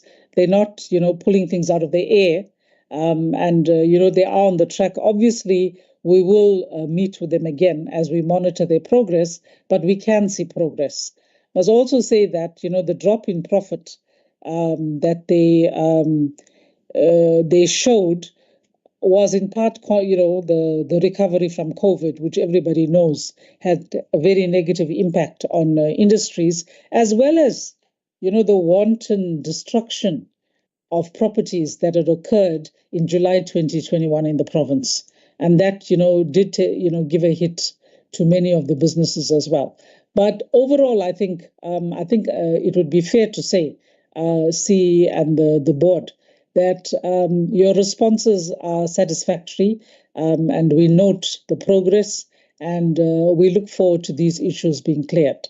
So I think if there is nothing else from colleagues or anybody else, we can release Itala, the IDFC. Thank you very much, and go well. Thank you very much, Honorable Chair and Honorable Members. And thank you very much for all the guidance and the inputs that you've given to us. We'll definitely implement them. Thank you. Colleagues, do you need a 5-minute break, or can we go to Honorable Mchali's pet here, Itala Sok? Sorry, Mchali. Sifuni license. Do you want a 5-minute break, colleagues? No, Chair. Are you okay? All right. Okay, then. That's Kanan. Right. I can see. All right. Let's just cover. We have the board and the officials here. You did advise me that they were here, Kabo? Yes, they are here. Okay, so can we then let's start with the board and led by the chairperson, if the chairperson is here, and can we just briefly just greet you and then greet the officials as well, and we'll let the board leadership just say a few words, very few, and then hand over to the officials of the Itala Development, Itala SOC, well, I would say development, Itala SOC, and they can take us through their presentation, having first taken the oath or affirmation to speak the truth. So we'll start with the board, just to greet and then hand over, and if the board wants to say anything. Thank you very much, Chair. My name is Mpumzi Pupuma. I'm the chair of the board of Itala SOC Limited. Greetings to the members of SCOPA, and we are actually very appreciative of the fact that we have been invited to present our financials and to allay any fears or to respond to any questions that the members may raise. All I can say at this point in time is Itala SOC is in the battle for survival, but we'll expand that later. Thank you, Chair. Thank you very much, Mr. Puma, and welcome to you and any of the other board members who might be present. Let me hand over then to the Chief Executive, Dr. Vilakazi, who is here. And I can see, Dr. Vilakazi, that you are also becoming something of a media favorite. I think in the province, there is extreme concern about the existence or non-existence or continued existence of Itala Bank and the banking license. So I'm sure you have responded to our resolution in relation to that, but I think you will elaborate. Just members, so that we are all clear, the issues that we wanted Itala SOC to cover, Itala SOC Limited, is the issue of the banking license, which is, by the way, a long-standing matter. Then we wanted them to cover the irregular expenditure of 4.5 million in 22-23, and we also wanted them to deal with. And can I please ask that others mute? Thank you. And then we also wanted Itala SOC to deal with the annual shareholders compact. So it's three matters. I'm sure there will be much engagement around the first one that I mentioned. But Dr. Vilakazi, you're welcome. And let's ask you to take the oath or affirmation and remind you that any members of your team who speak would be required to do the same. And then we can proceed with the presentation. I'm not certain if you are flighting it or whether you want Kabo to do so. Dr. Vilakazi. Good day, members. Good day, Honorable Chair. Honorable members that are present here, my chair of Itala SOC Limited. I'm joined also here by the CFO. Before I take the oath, may I also ask that Ms. Legislature from my office, she's going to flight our presentation that we're going to look into. I, Dr. Thulani Vilakazi, hereby solemnly swear that I shall talk the truth and the only truth, so help me God. Honorable Chair and members, I would like to start maybe from today in terms of where we are, so that then the members, even if they also see us or see publications in the media, and any interpretations, and mainly, which is mainly conjecture most of the time, that they are well informed as to what is happening at Itala SOC Limited. Chair, as we speak, yesterday we were in court in Pietermaritzburg. In court for the reasons which emanated from the fact that the appointment of a repayment administrator, which was appointed by the Prudential Authority, and we had a consent order that repayment administrator was a caretaker and not a repayment administrator that would be coming in because there is illegality or a pyramid scheme or a Ponzi scheme. So I'm delighted to report here, Chair, that the High Court in Pietermaritzburg yesterday struck the appointment of the repayments administrator in terms of his own court order that he seeked ex parte without the presence of Italasok Limited. The judgment is available in the public domain. I think the members can bring themselves to speed with the elements of that judgment. What basically transpired was that Itala, SOC Limited, and the Prudential Authority had a number of engagements prior to the appointments of the payment administrator. The first engagement was on the 23rd of November, which was held in Waterfall in Midrand. The second major engagement was held on the 7th of December 2023 at Centurion in Doran Grove, which is the offices of the Prudential Authority. At those meetings, the agreement was that there was a conclusion that if there is no regulation that takes into account that if Itala does not have an exemption license, both the Prudential Authority as well as Italasok Limited would find themselves in a legal dilemma, or sorry, a regulatory dilemma, because deposit-taking activity falls within the scope of the Prudential Authority. And if then the exemption was not in place as it was expiring on the 15th of December, both ourselves would find ourselves in dilemma because we still have deposits that we have mobilized for more than 35 years legally so. And I emphasize all the deposits that are under Itala have never been mobilized illegally. They've always been mobilized on the basis of a legal institution that has a legal instrument that operates. So the conclusion of that meeting of the 7th was that because in the legislation there's nothing that is adequate enough that would accommodate Itala at this present juncture. So the Prudential Authority and ourselves were going to approach the court so that then a repurposed repayment administrator is put in place, whose only task is to oversee and safeguarding of the deposits, and also see to it that an alternative plan that Itala wished to table is actually carried out.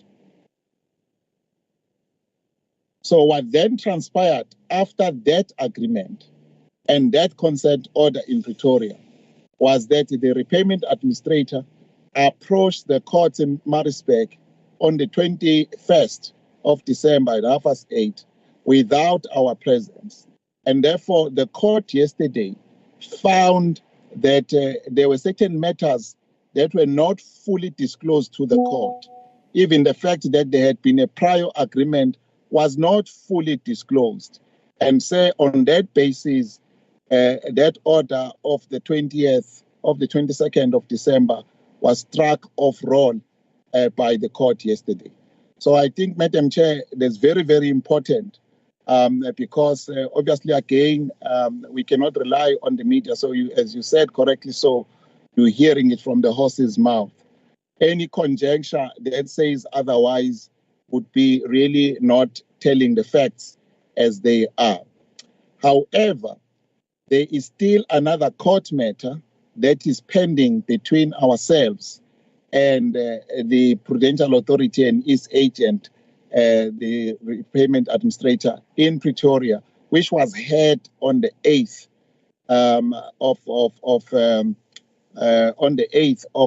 of December.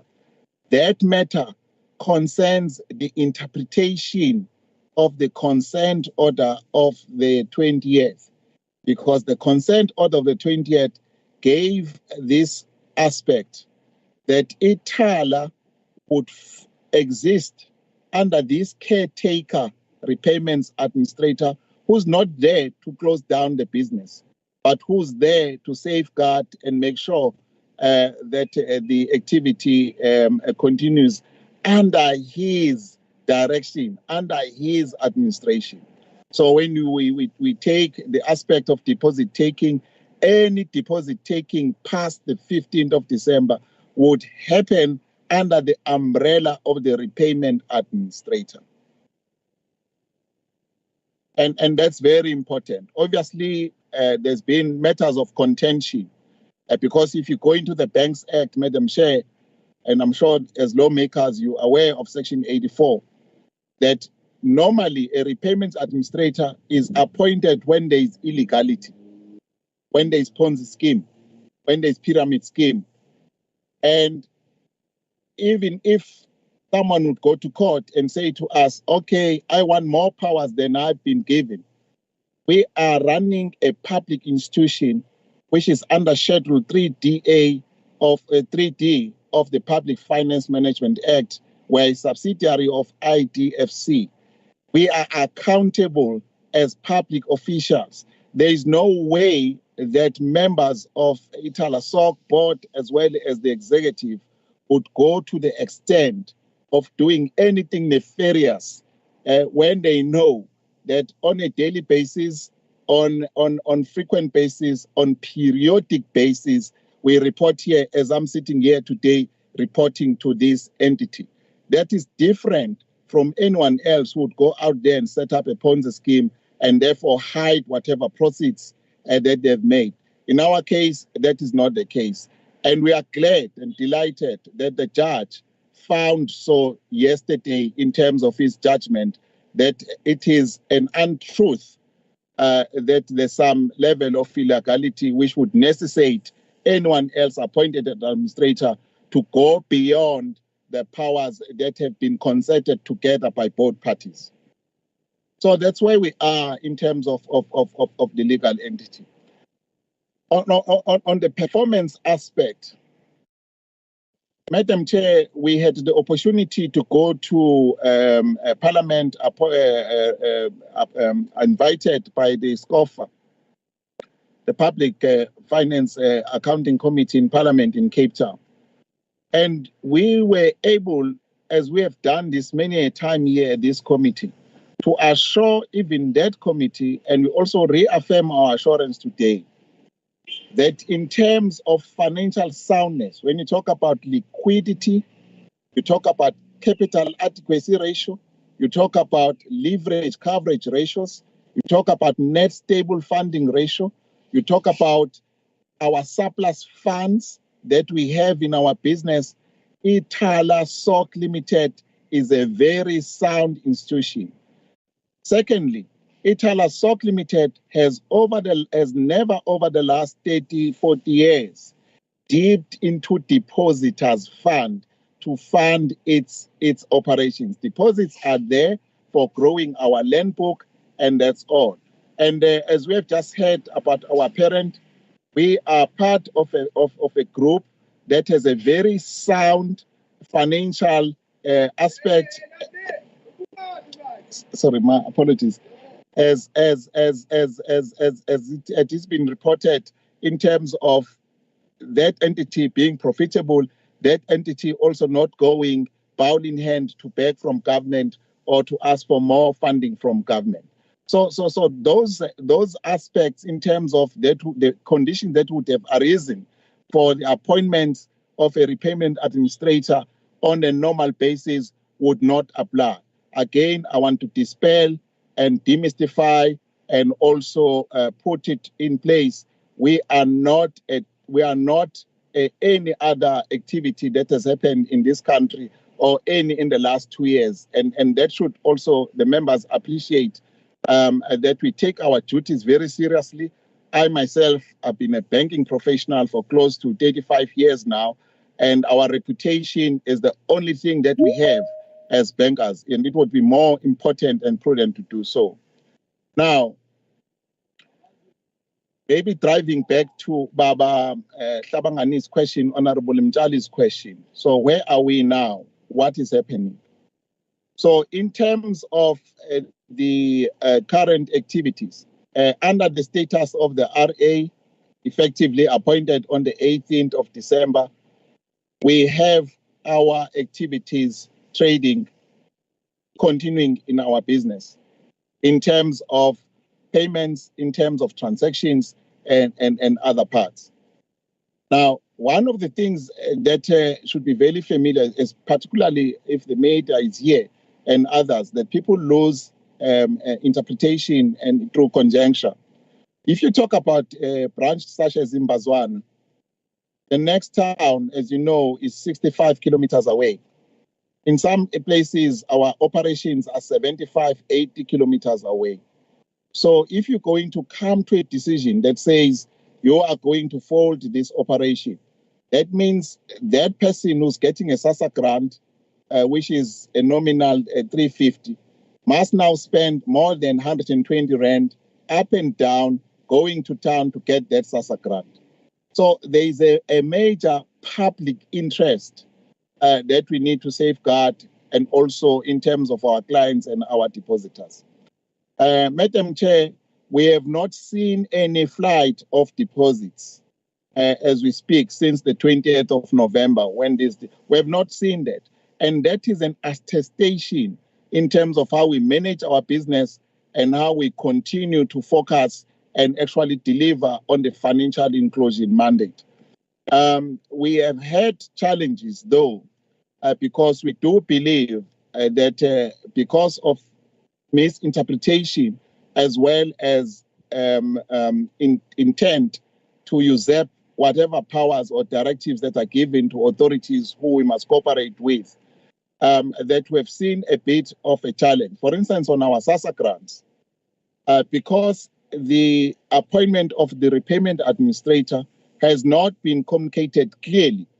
So some of the authorities, and I'm glad that they have also reversed their decision, for instance, National Treasury, had taken a view that the SASSA grants should no longer be handled through us.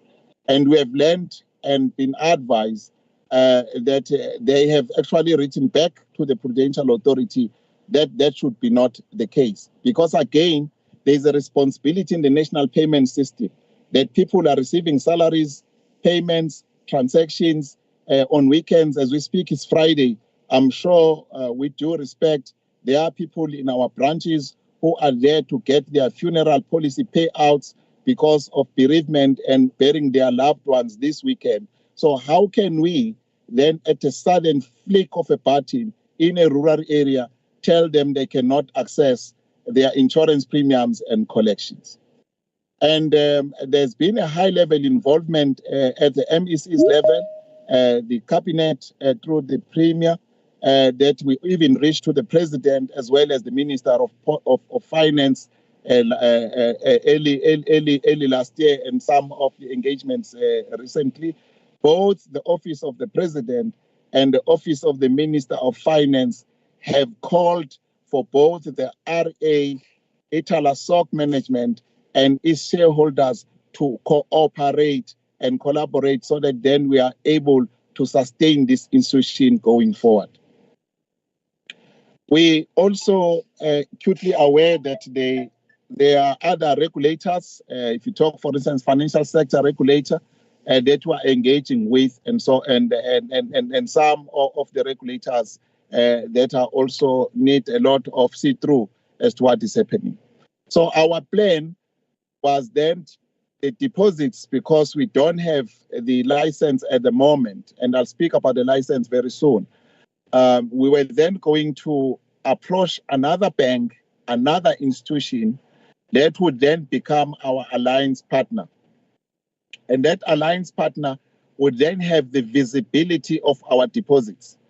And they would then be able to report on those deposits until our transitional plan, as well as a future dispensation that could be closed in case, could come to fruition. We continue to look for the alliance partner. Where we have looked at the present moment, and I will be very candid and honest here, Chair, I'm a banker.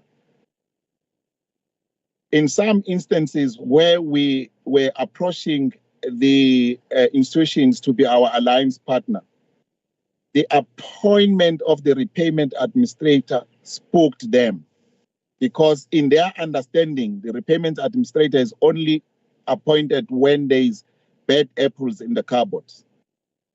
And so it became very challenging for us to be able to convince most of these banking institutions to become our alliance partners in that regard.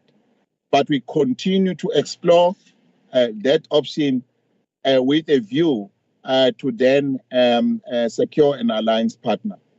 On the payment system, ABSA had given us a deadline up to the 31st of December 2023.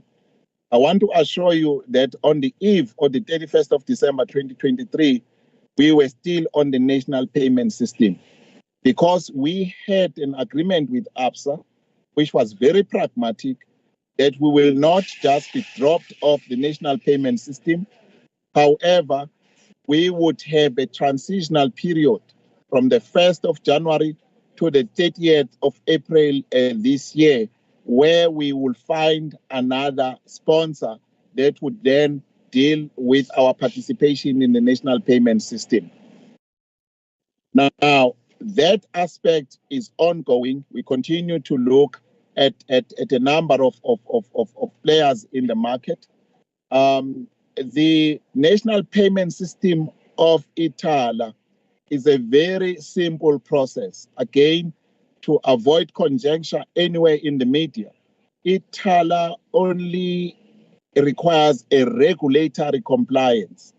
That regulatory compliance implies that whosoever becomes our sponsor does not have to set up processes, they don't have to appoint, they don't have to spend a whole lot of cost setting up an environment where they settle on our behalf and so on. Why is that?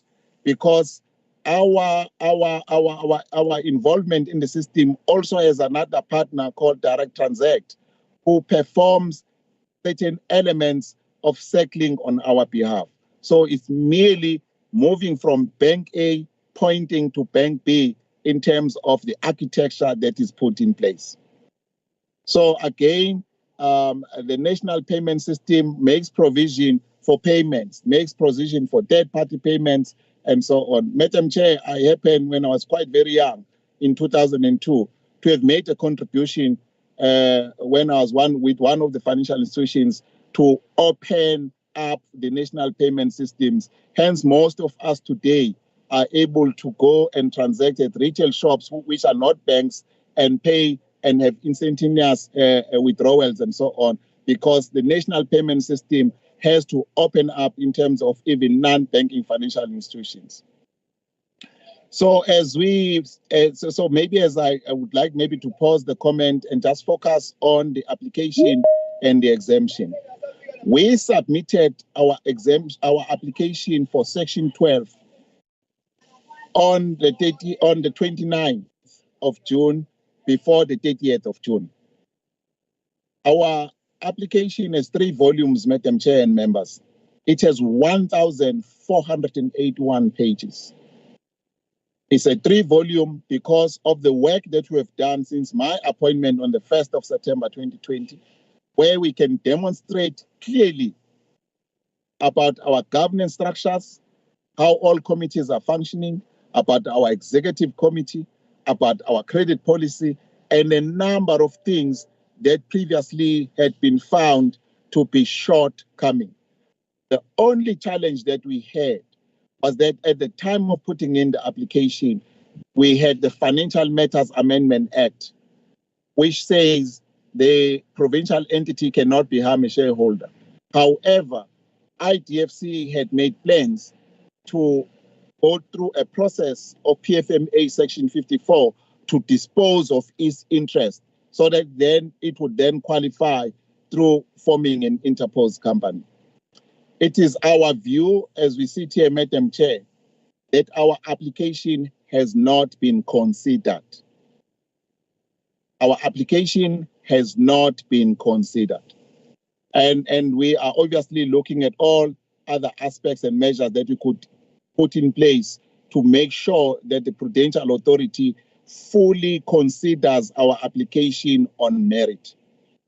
On the exemption, yes, we had asked for an exemption in September, a new exemption, because we were acutely aware of the fact that if they were going to mark and assess 1,481 pages, they would need time. Two, we were aware of the 15th of December aspect if there's an expiration period. We have also approached the Minister of Finance for a relief and is currently considering that matter as we speak, and they confirm and acknowledge receipt of our papers somewhere last week.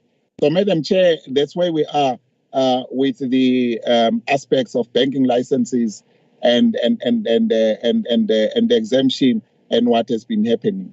So that's where we are, and I hope being able just to clear a lot of things and also demystify a lot of stuff that when you read newspapers, unfortunately, some of the media journalists do not, in my view, and with due respect to them, sometimes they don't conduct proper research as to some of these aspects. Most of what I've said now is in the public domain, and they could really put it together so that the public is well informed. Thank you.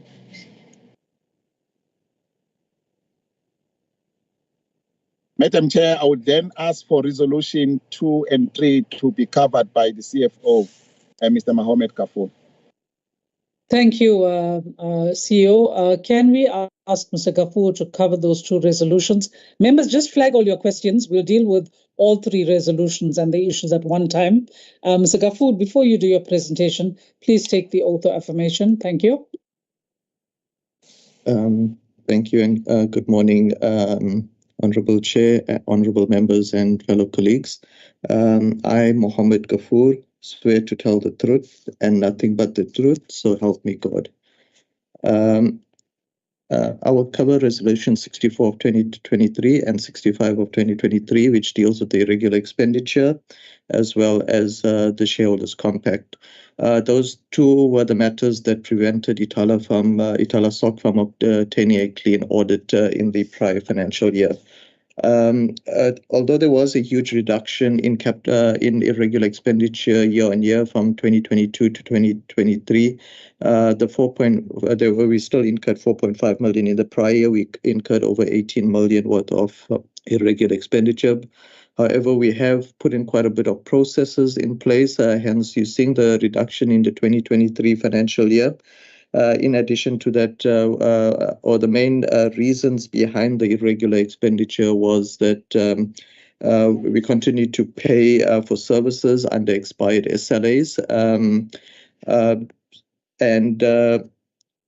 Just to note, those SLAs were for essential services for the entity, and if we had to cancel those SLAs, it would have affected our banking services and hence the client. So we continued with those SLAs. So the root cause of those were basically poor contract management. Since then, we have put in place a lot of processes in terms of maintaining a proper contract register, allocating owners to each contract, and then we also starting the SCM process 6 months prior to the expiry of the SLA. And if we fast forward into the current financial year, you'll see a huge reduction. We're currently sitting under R1 million worth of irregular expenditure for the current financial year. I think what's in the resolution is that there's quite a bit of backlog in terms of irregular expenditure that is awaiting condonation. This is mainly due to delays in completion of the investigations and consequence management of these matters. Also, with the the internal audits being department being under resource, the progress on those historical or backlogged irregular expenditure that takes some time. We have completed the 2018, 2019, and 2019-2020 irregular expenditure backlogs. Those have been presented to our Financial Misconduct Committee as well as our Audit Committee and has been sent for condonation. As indicated, most of those are due to expired SLAs, and none of those, based on the investigations completed, resulted in any financial loss to Ithala SOC. Disciplinary action has been taken against the necessary staff members, and we are just now awaiting, or should be completing, the subsequent years for that are waiting for condonation. Our anticipated date to complete that will be within this first half of the new financial year. I'll move on to the next resolution, which is then the annual shareholders compact. In the 2022-23 financial year, Ithala did not conclude and have sign-off of the annual shareholders compact before the financial year end, which raised a non-compliance finding.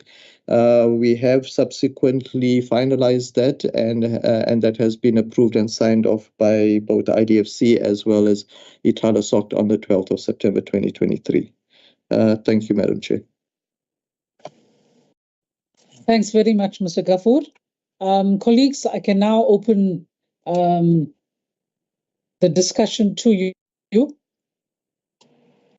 by a show of hands.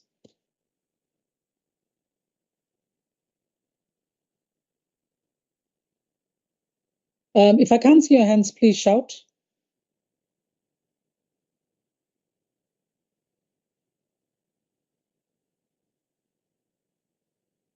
Okay, we'll start with Honorable Zulu, then go to Honorable Taylor. And if any others have their hands up thereafter, you'll just let me know. Honorable Zulu. Thank you, Honorable Chair. Let us greet Ithala, both the board and the staff members. Chair, we acknowledge the issue of the expenditure that amounts to 4.5 billion and the processes that they are following. I hope they will also strive to comply, particularly on the issue of condonation, because even the condonation has some terms that we should follow. So we believe that they will ensure that the issue of compliance. But there is the talk of the town that Ithala is not is about to shut down. I think we really need to get info from the horse's mouth if that is the truth, that it's become insolvent and as a result they will be closing shops in the near future. I think it is relevant that we get it because it is the entity that is for the government of KwaZulu-Natal. Thanks. Thanks, Honorable Zulu, and for raising that point. I think for small investors who have their money in Ithala, there is a concern. They don't want to see a duplication of the VBS saga or any such thing. So it is a valid concern. Thank you for raising that. Honorable Taylor. Thanks, Chair. Greetings to the leadership of Ithala. One must firstly appreciate the extensive report given on the state of Ithala SOC, Chair. And Honorable Zulu has covered me with regards to the issues of us all being worried on the future of the entity. But Chair, I was listening to this last presentation where already there's about 1 million irregular expenditure already on the entity. Why must we have irregular expenditures? It doesn't matter the amount, Chair. I'm not sure why must we forever talk about these things when our people are needing services out there. And we still must, they must come to this committee and tell us about their irregular expenditure, Chair. I think that one is really, truly unacceptable. Thanks. Thank you, Honorable Tele. I'm looking for any other hands. Honorable Mchali? I can see Honorable De Boer. No, thanks, Chair. Okay, Honorable Mchali, we'll take you after Honorable De Boer. Okay, Chair. Honorable De Boer. Thank you, Honourable Chair. Always good to have somebody sweeping after I speak. No, Honourable Chair, I think we just, if there's That's so been that developments... everything's clean, Honorable De Boer. Sorry, I didn't quite catch that, Honourable Chair. I said that's so that everything is clean. You may proceed. Absolutely, thank you. Yeah, so I think that if there's been developments with court cases, as we have just heard, then perhaps it's time that there's a full disclosure that's made to the public to, in a way, restore confidence in Itala. There has been a lot of public speculation about what's going on with this bank. And I do think that all the cards need to be put on the table at some stage, and a decision needs to be made as to whether it is an ongoing viable, shall we call it, entity or project, or whether it's something that should be packed up. Generally speaking, we're not in favor of governments running banks, but we do recognize that it plays a vital function in certain areas and regions of the province. But if there's developments, then the public needs to know about it, because, of course, there needs to be investor confidence. And as you have rightfully said, Honourable Chair, there is a lot of concern that there might be another VBS type of, scandal that perpetuates itself, which obviously is not the case here, but we need that investor confidence back. And then finally, we need Itala to get a proper banking license and to start operating. And I wonder what the timeframes of that might be. Thank you, Honourable Chair. Thanks, Honourable De Boer. I think when the CEO is responding, we'd like to hear about the timeframes as well and the interim measures, because they are investors' money that is there. And, if Itala can't function as a bank, what provision is there made for people who, for example, have debit orders or salaries are being paid? They can't just stop, right? What happens to those individuals as well? Let me go to you, Honourable Mchali. No, thanks, Chair. I think first and foremost, Chair, I'm glad that Honourable De Boer is really being honest about the agenda of the DA, and that they wouldn't want a government that runs bank precisely because that government will be running a bank that is biased to the poor, to the working class, in particular to the majority of our black people. So we're not surprised that he will make such comment. Actually, I think if it was up to them, Itala would close shop and black people will continue to suffer, not having access to finance, not having access to start business so that they can get the necessary capital that they don't have. And they don't have because the apartheid government made sure that black people don't get access to finance so that they remain in poor condition. They don't run businesses. They don't get their capital. They just declared as a poor community or a poor society because that's what apartheid saw in us as black people. Now, Dr. Vilakazi, I think you've given us a very comprehensive report back on what it has been happening, what has been done. And I think you could have heard yourself that you will still get opposition in terms of Itala operating. And want to urge you to do all it takes to continue with this fight. And it's a fight that all of us must join in because none of us should imagine a KwaZulu-Natal that does not have Itala. And I think from the evidence that you have shown to us in terms of your presentation, it shows that we still have a fighting chance.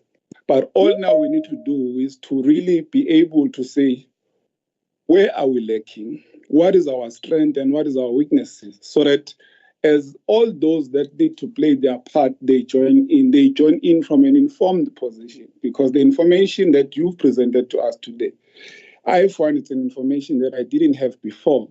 Hence, I raised those concerns earlier on, which now at least I'm in a better position now from what you have presented to us.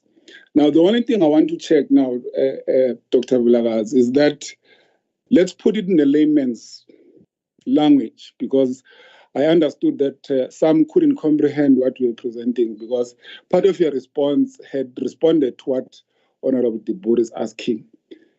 Precisely, it's more like to say that currently, in the layman's language, we'll simply say that ITALA is run by an administrator, or there's an administrator that works hand in hand with ITALA. Some, or if not most, of processes that need to happen, they are subjected to either the approval or endorsement, or if they don't agree, then they reject it. So they more or less now work hand in hand with ITALA in terms of the day-to-day processing of certain things, whether it could be loan, whether it could be other things that require their approval. So it means ITALA can no longer, like before, do anything on their own without this administrator. Remember, I'm calling them an administrator in terms of the layman, so that at least people could begin to understand. There is now someone who is involved in ITALA, and not just at a lower level, but even at the upper level in terms of certain decisions that must be taken as far as it relates to ITALA. So for me, I just wanted clarity in that, so that at least everyone could be able to be on par with what you have presented, Dr. Vilakazi. Thank you, Chair. Thank you very much, Honorable Nchali. So when I'm handing over to the team, the ITALASOC team, let me say that for absolute clarity, Dr. Vilakazi, if you can summarize the situation at ITALA right now, if you can provide the exact assurance to those who are depositing in the bank, right, and outline the timeframes and maybe any of the other issues that have been raised as concerns, both by the public generally, because this is your opportunity now. This is being live streamed, and anything else, it would be appreciated. So let me hand over to the ITALASOC team. Thank you, Madam Chair, and thank you to the members for the questions, and we fully appreciate.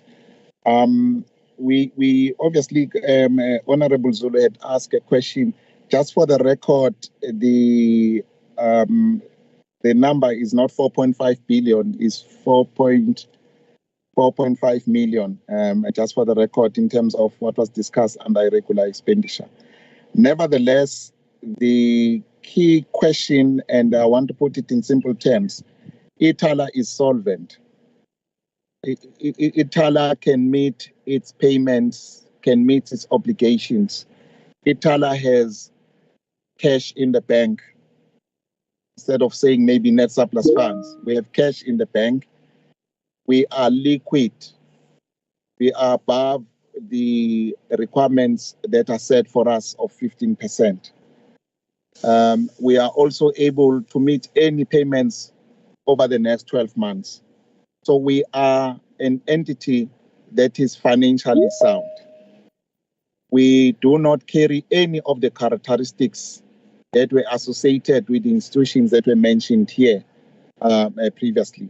So I can assure the public, as well as our clients, those that are direct clients of ITALA, that as we speak today, ITALA is a financial sound organization that is managed prudently by the board, as well as the executive, and also accountable to our public officials, including this committee. So the notion of a potential closure of ITALA for us is something at this stage that we do not contemplate. Our results are published annually just to address maybe Honorable Tipur, he spoke about public disclosure.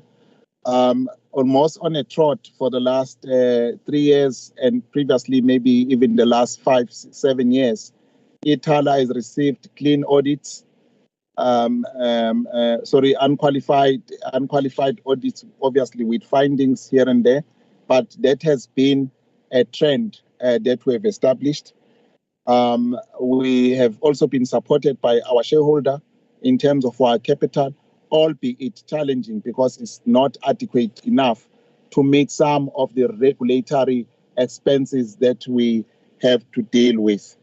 Just in terms of our timeline, in terms of the time frame, so the process that we envisage is as follows. We are at a stage where there is a transitional period. This transitional period requires that the RA and ourselves work jointly. So that's why the issue of the court, I raise it here, because we can't have any of us, including our partner, the RA, cajoling anyone to do something that would lead to the demise of Itan. So as we speak, we have to cooperate and work jointly on a transitional basis, secure a transitional plan in terms of how do we move from ABSA to a new sponsor, to secure an alliance partner, and also make sure that the deposits are safe and they continue to be safe. As I said earlier on, we have not seen a flight of deposits out of Itala since this was announced. However, what we have seen is a knee-jerk reaction from some of our core partners in the financial system, because when they see administrator, they think there's something wrong that's happening there. The reason we have the administrator here is a caretaker role rather than a role to simply take over the business. So correctly, Hlabangane, and I'm really glad and appreciate your understanding and also the insight that you are providing on the role of Itala. Indeed, we are not going to have Itala withdraw strength. We won't have Itala being left in the lead. We draw strength from the courageous words and the strength that we need during this period. In layman's term, the only dilemma at the moment is that the courts have to clarify as to the roles and the powers given to the RA. So hence the judgment yesterday that said, no, you should have not been here without the presence of Itala. Therefore, whatever you got and appointed by or you acting upon now is struck off the road. So there's still another opportunity at the court to deal with that. However, in the meantime, we are cooperating with the RA. He is cooperating with us. We are engaging. We are doing all that is possible to make sure that the interests and the investments that the public have to Itala are actually dealt with. I think there was a question regarding the comment from Umandosi about the regular expenditure, which I'll leave to the CFO. But I did see the hand, Madam Chair, of my chair rising up, Baba Pupuma. I think that's all from my side in terms of that. So just in terms of interim measures, there's a transitional period, secure a sponsorship, get into an alliance, and then from there, progress, set up the process of applying for a banking license. However, this is what I want to put to Honorable Tipur as a challenge to all lawmakers. The Financial Matters Amendment Act exclude the province to operate a bank. And that was inserted at the last moment at national level. And in Cape Town, the challenge has been taken up by the chair of the Finance Committee. We also would want to ask all lawmakers, particularly at this August House, to make sure that that act is amended accordingly. We argue differently. We argue that there is a role for regional operations. There is a role of institutions such as Itala for financial inclusion, whose mandate is not necessarily being profit-driven, but whose mandate is to actually achieve financial inclusion. Most of the big banks that we speak about today internationally started as regional operations and some of them were even state-owned entities. Particularly if you go to many banks in the top 10 in China, you will see that. So we do challenge lawmakers in terms of what assistance we require. There is an act that is precluding provinces. As we speak, we have hosted Gauteng province twice, who have come to learn from us about how to run an institution such as ourselves, who are currently putting up legislation on their side to start their own state bank, a provincially owned entity in Gauteng. So that's the challenge, and lawmakers for us could stand in that gap for them to make sure that there is legislation that enables this institution of 60 years plus, including 35 years of Italasok Limited, of having played a major role and will continue to play this role in future. Through your chair, my chair's hand was up. Thank you. Mr. Pofuma. Thank you very much, Chair. I was actually going to comment on Honorable De Boer's comment. The first one was, is this a viable project? I don't understand when you say it's viable, because our mind is that of a developmental side, and but we should be sustainable, and more investment is actually required for us sustainable. Yes, at this point in time, we are actually running at a loss, but that loss is being covered by fiscus to make sure that we actually fulfill our mandate. We have, however, our shareholder for more investment. So within 3 years, we should actually be having a break even. We reach a break even status with Itala. The proper banking license, he asked for time frame, as the CE have actually commented on the FMA Act. It's actually requires, at this point in time, we have to find a way to work around the Financial Matters Amendment Act and request our shareholder, who's IDFC, through the ultimately shareholder, which is the provincial government, to find a national entity that would actually hold about 51% of Italasok. And I know that the shareholder is busy with that. And to us, that once we have gone over that loop, it would be easy for us to say we have actually already prepared, as the CEF said, we have prepared 1,400 pages for the Prudential Authority to look at. As far the application that have been submitted, the CEF alluded that we have had to planning to go to the FCR tribunal for the PA to actually ask the PA to do its function of regulating. We can't just submit an application and and it's not looked at as we want to know where to start after we've finished all the issues that we're faced with. We have, as the CF said, applied to the Minister of Finance for an exclusion, because the Prudential Authority have declined our exemption in terms of Section 1 of the bank. But in terms of Section 2 of the banks, the Minister have got the authority to exclude to operate outside of the bank, but under the supervision of the Prudential Authority. So that is what we are waiting for at this point in time, because when we approach the minister to say it would appear that the Prudential Authority have their foot down, that they are not going to give us an exemption after the 15th, and they would actually rather down our operation, and also the demands that they were putting in terms of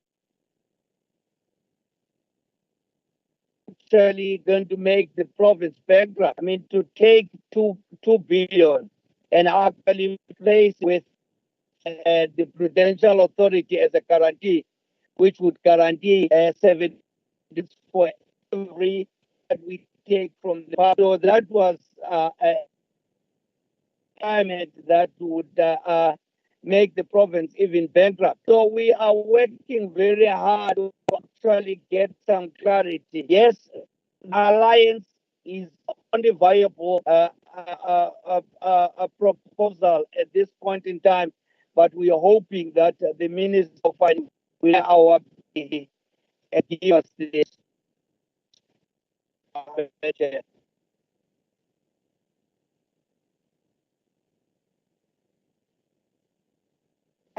I'm finished, Chair. I can hand over to Mohammed.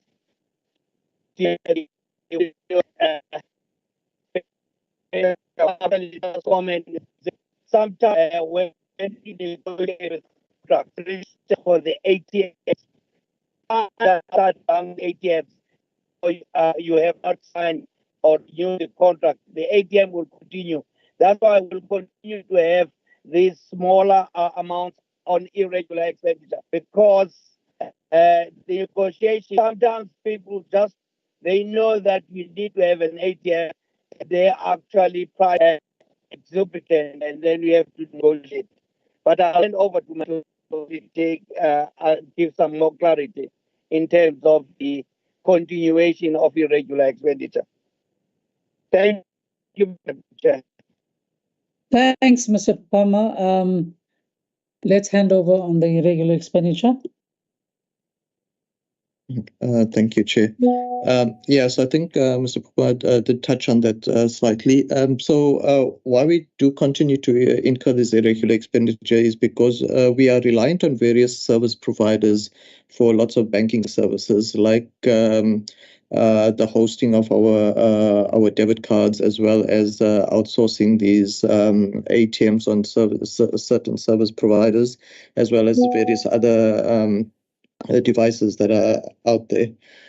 So there has been, but so when it comes to us going out to market, searching for these service providers or new service providers, or possibly extending these, it does take a while. And also then there's an issue with because of the different systems that we are running, then there's possibilities of a new integration that has to be done to the new service providers' software, their networks and things. So that has been causing that irregular expenditure.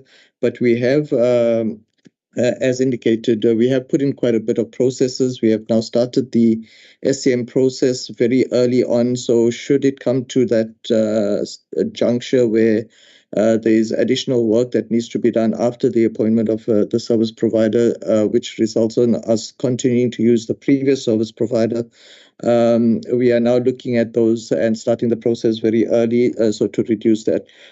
So when I did mention earlier that we have reduced it to below $1 million for this current financial year, those were also these legacy type of contracts, which were difficult to move onto a new service provider, which we have now finalized, and hopefully going forward, we shouldn't be incurring any further irregular expenditure. Thank you.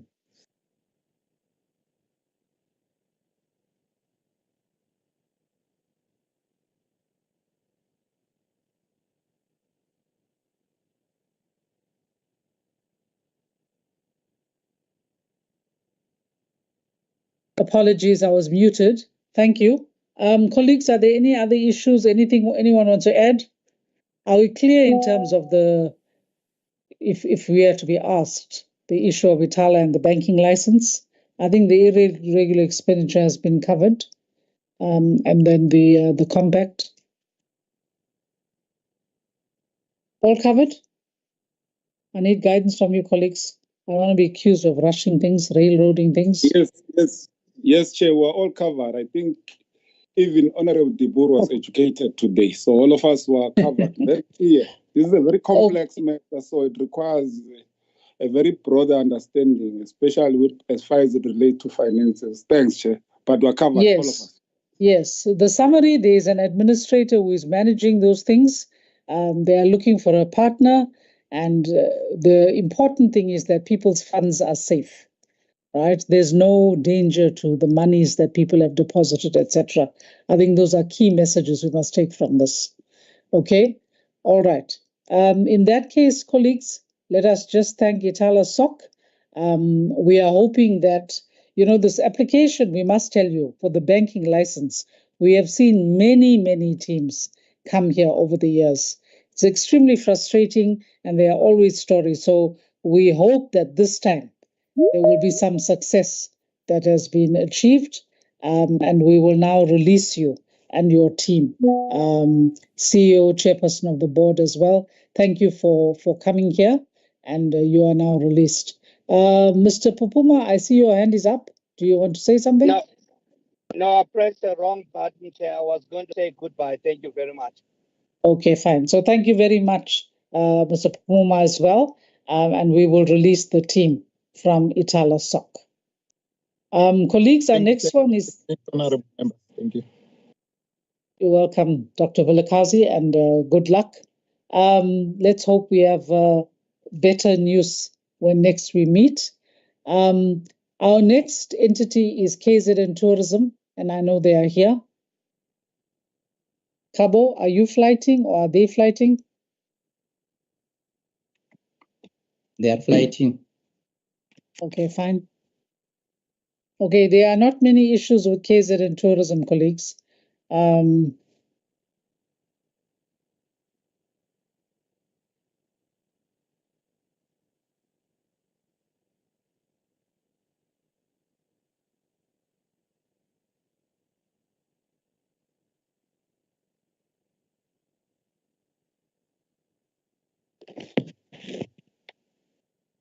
Okay, who do we have from KZN Tourism? Yeah, good morning, Chair, and good morning, members of this august house, honorable members. My name is Thembiso Madlala, chairperson of Tourism KZN. With me, I have Mr. Gumbi, who's the acting CEO, and also our acting CFO, Ufaran Abdul Kader, will be doing the presentation. But before, through you, Chair, I allow them to make a presentation.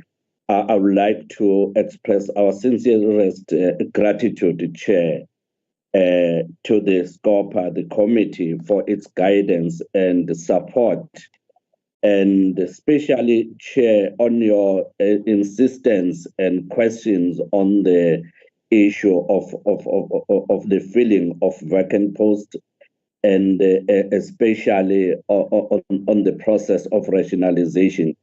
We are excited to announce, Chair, that through the support of committees like yours, the Portfolio Committee, the OJD, and the ETIA, the process is at the of rationalization and merger with the Freedom Commission is at the final phase. In February, there were some public hearings, and we are very much optimistic that soon it will be debated in this August House. We greatly appreciate all the support, Chair. Thank you very much. I can hand over now to you, through you, Chair, to our acting CEO, Mr. Gumbi, Chair. Thank you. Thank you. That is good news indeed. Mr. Gumbi, I think you will be sharing the presentation. Before you do that, can I please ask that you and whoever else of your team is going to speak, take an oath or affirmation to speak the truth, and then you can proceed with the presentation.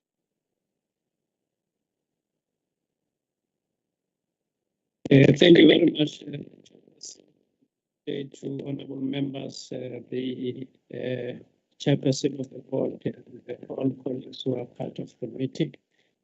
I just show my face.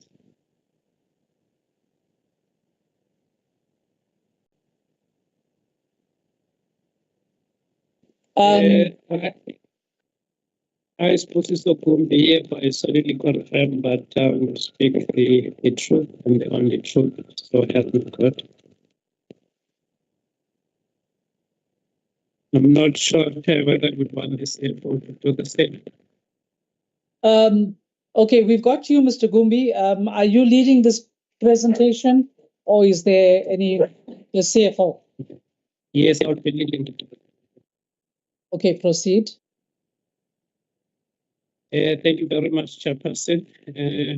I'm just waiting for the sharing of the presentation, honorable members. There were 3 resolutions of the committee that we are reporting on. Therefore, I don't see the presentation.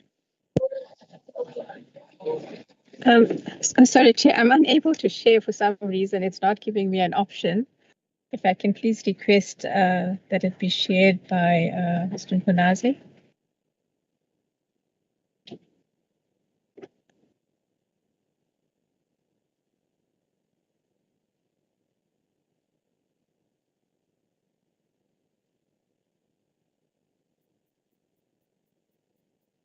Chair, can I proceed while Mr. Mfunazi is lighting the presentation?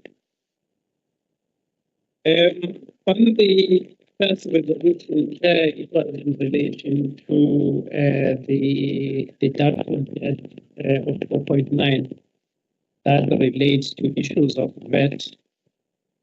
We are indicating, Chairperson, that the amount of 4.9 will be reverted to our expenditure accounts for 2023-2024. Since in the prior years, this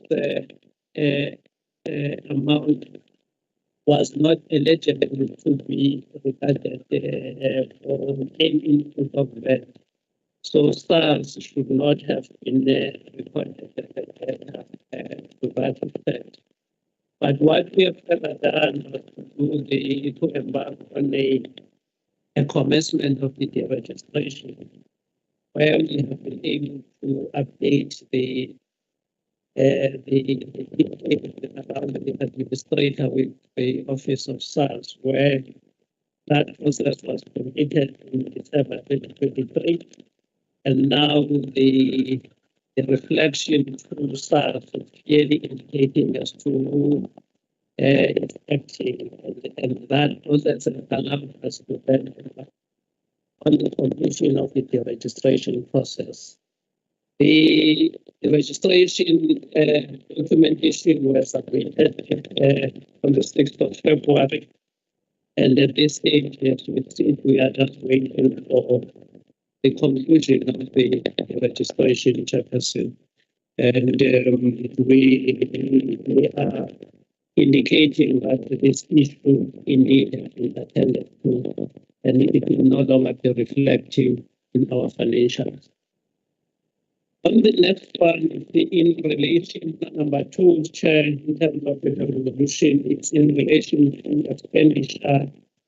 To irregular expenditure of 669. We are updating the members that this expenditure rose purely as a result of non-compliance with the preferential procurement regulations as they were published in November 2022. We are confirming that it was taken our staff and workshop together with provincial treasury was held, where also officials were taken through, including the finance and the policy of supply chain was also updated to align with the preferential procurement regulation, and it was approved in March 2023. Moving forward, we are indicating that in terms of determining the testing of irregular to the 4 items that we previously shared with the committee. That process has been finalized after we have appointed the internal audit team. And the report will then be presented internally to internal structure, including the audit control committee in the month of March, which will be next week. and eventually to the court. And after that, we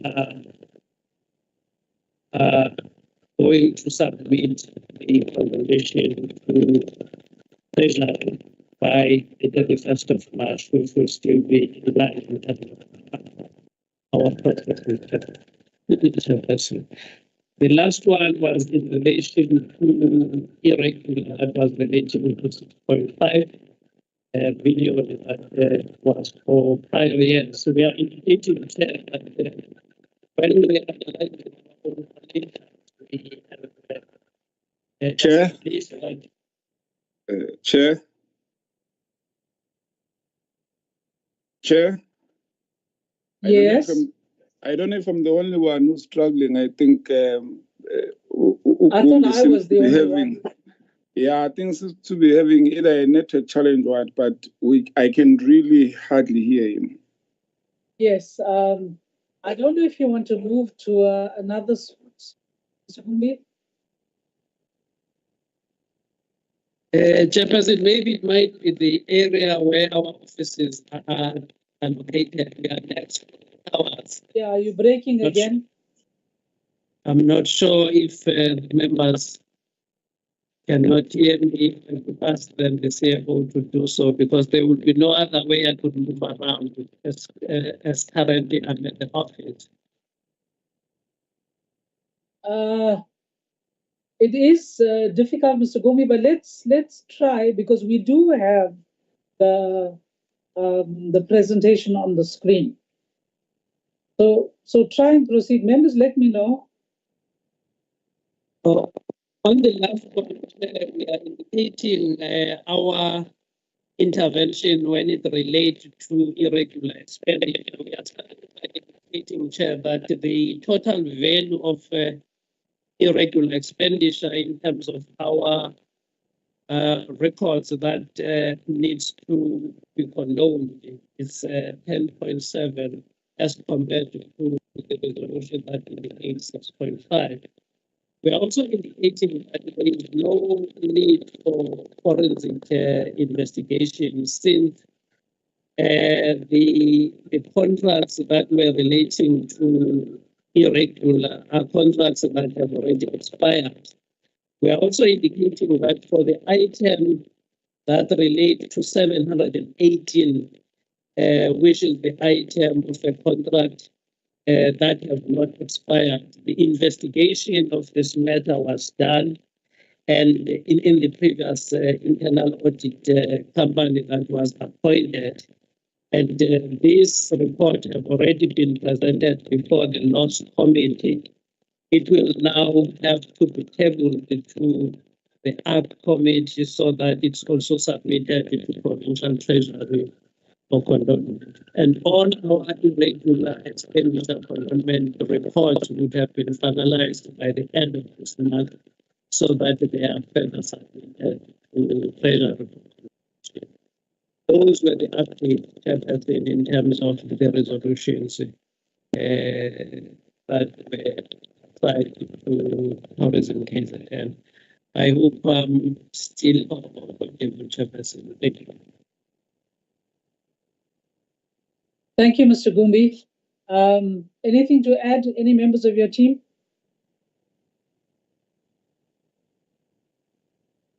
Okay, fine. Colleagues, by show of hands, any questions on this? There were just 3 matters here.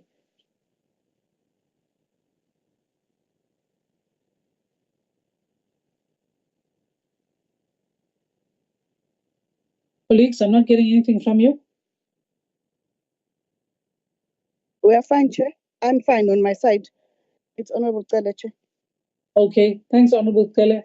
I'm not seeing any hands, so I think, Mr. Gumbi, it's just the issue of the addressing of the irregular expenditure, and we'll have to take feedback in terms of what you are doing, as well as the other matters. In terms of the rationalization, I think we've been told that there's positive moves in that regard.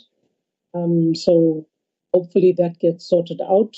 If there are no other matters, colleagues, are you certain? I don't want to be excused of just closing this.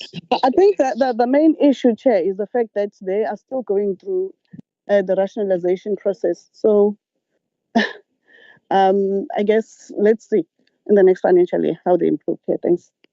Okay, thanks, Honorable Kele. In that case, colleagues, let us release this team. Thank you very much, Mr. Umbi and your team and your members as well. We will release you. Okay. Then we're on the Thank last. Thank you. Okay. We're now on the last entity colleagues. Whoop, that went very fast. Got worried on that one. We're now looking at ADA. Okay, ADA, remember, colleagues, we're dealing with a couple of issues here. So let's see. Who is here from ADA, Cabo?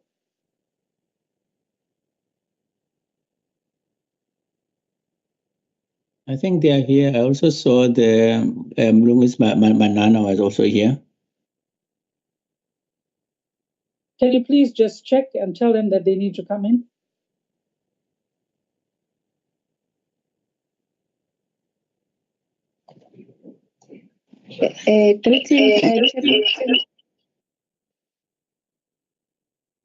Okay, who is that? Somebody said greetings.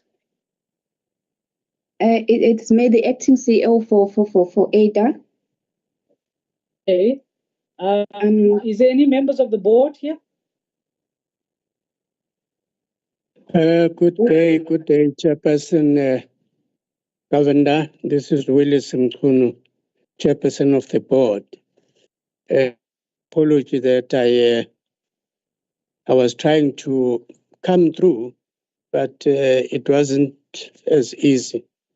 But I am present, and I'm not sure if Dr. Nonhlanhla Miyeni has been introduced to the SCOPA before, but she has been acting CEO of this entity from the beginning of October 2023, whilst we're in the process of filling the position of CEO. And one of the issues, of course, that we must account on is the matter of the CEO position. But let me just indicate that she is here. Dr. Nonhlanhla Khoza, seconded from the Department of Agriculture and Rural Development. I don't know if the CFO is here. It doesn't show on this thing. But she should be here, or there I see her raising her hand. But usually those are the main persons that we bring to SCOPA. Dr. Miyeni, I don't know if we managed to have who else we have, but I will then allow the chairperson of SCOPA to, after introductions, to begin the interactions for which I'm also there to account on at least the matter of the CEO. Thank you very much, Honorable Mkunu. And as Honorable Kele says, you will always remain honorable to us. And you are most welcome. Thank you for attending as chair of the board. We will hand over to you and your team. And I know that the acting CEO will then do the presentation.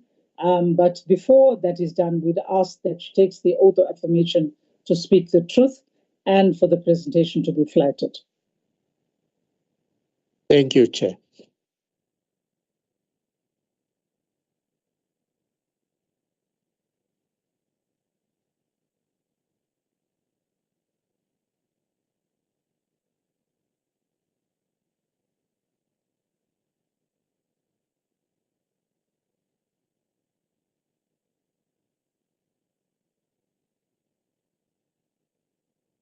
Okay, we are waiting.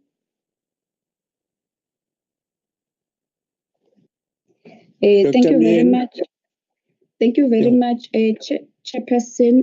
Greetings to yourself and all honorable members on the platform, and greetings to the Chairperson of the board, Mr. Macengwane. I would like to swear that I will speak the truth and the only truth. Thanks, Chair. Thank you, Dr. Miani. Who is flighting the presentation?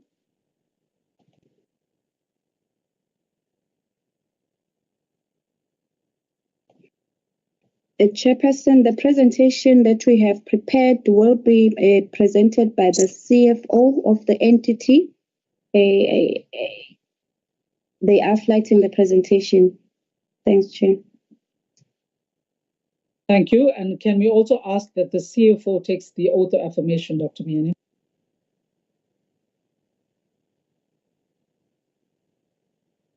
Good day, Honorable Chairperson and Honorable members, as well as our Chairperson. My name is Matobi Mkize. I am the CFO of the ADA as indicated. I swear to speak the truth, nothing else but the truth, so help me God.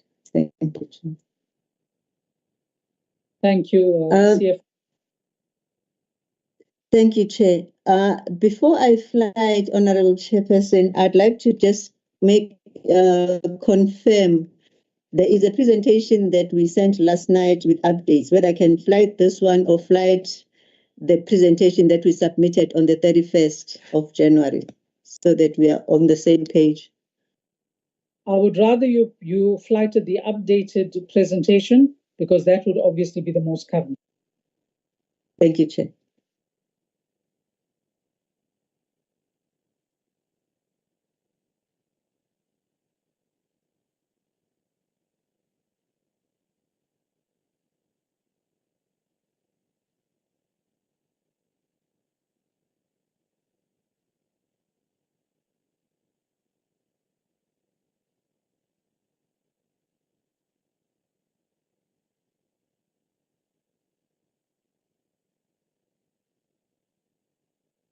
Thank you, Chair. I'm just checking if it's visible to the members.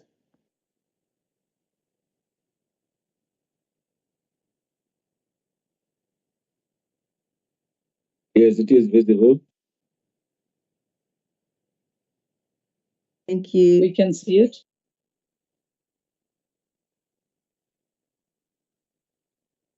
Thank you, honorable members. The first inquiry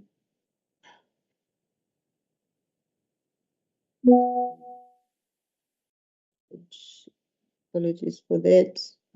The first inquiry was on the position of the CEO.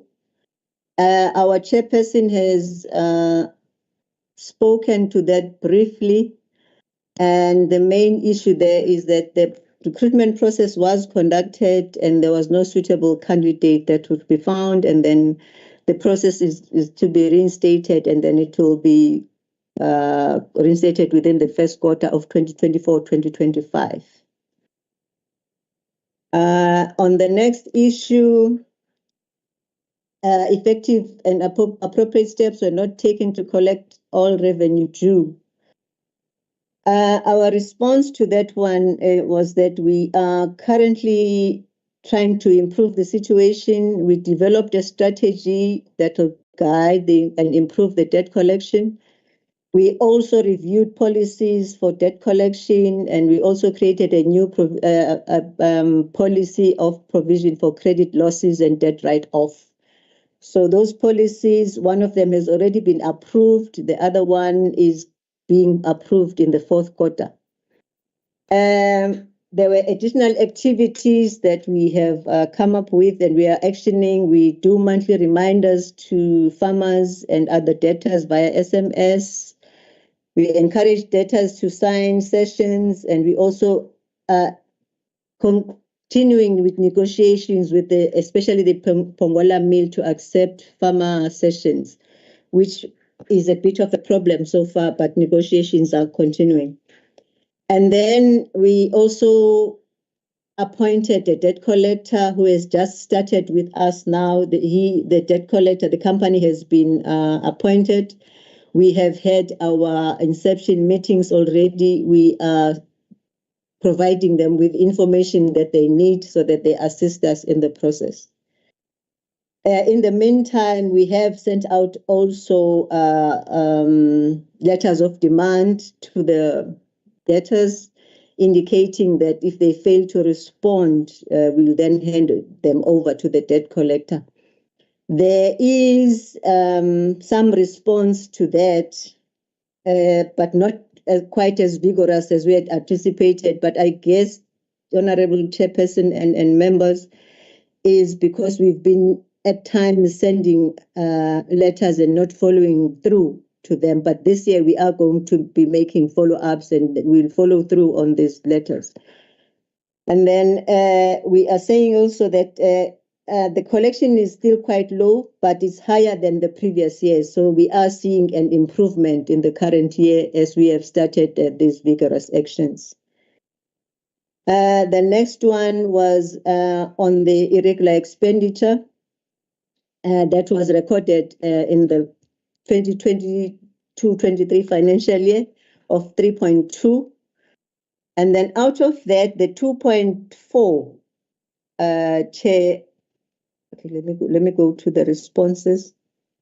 The 2.4 out of that was from a contract that came from 21-22, and the whole contract has been condoned by Treasury. So the amount of 798,140 related to the current, the previous year, which is 22-23. And then we also applied for condonation there, and that condonation has also been granted by Provincial Treasury. In both these cases, the determination tests were done in line with the PFMA regulations and framework. And then that is how we also were able to get condonations from Provincial Treasury. Those steps that were taken included the determination of the root cause, disciplinary action, and also steps taken to recover any losses. In both these instances, there were no losses that were incurred, and therefore there was nothing to recover. There were also no criminal investigations because there were no criminal activities.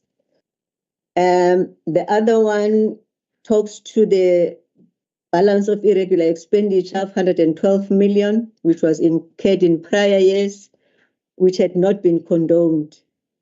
On this one, we're indicating that out of this, initially there was 112.6 million that was in the books, but there has been some movement then, as shown in the next slide. The next slide is now showing a balance of 67.4 million of the stuff that has not been condoned. As we are indicating in that slide or in this table, we've got 12 million that has not been condoned, but the exercise has been completed by Treasury. But Treasury could not condone it because they have indicated that we have not demonstrated enough adequate consequence management and remedial steps. The other one, I'm going to be talking to those that are yellow or orange, where we did not get a condonation, where they're saying value for money was not demonstrated, and then the 53 million was lack of supporting documentation and value for money not demonstrated. The previous two, in terms of where they say we could not demonstrate consequence management, the reason for the failure to demonstrate consequence management mainly was that although these submissions were sent in June of 2020, these occurrences happened way back, ranging from 2010.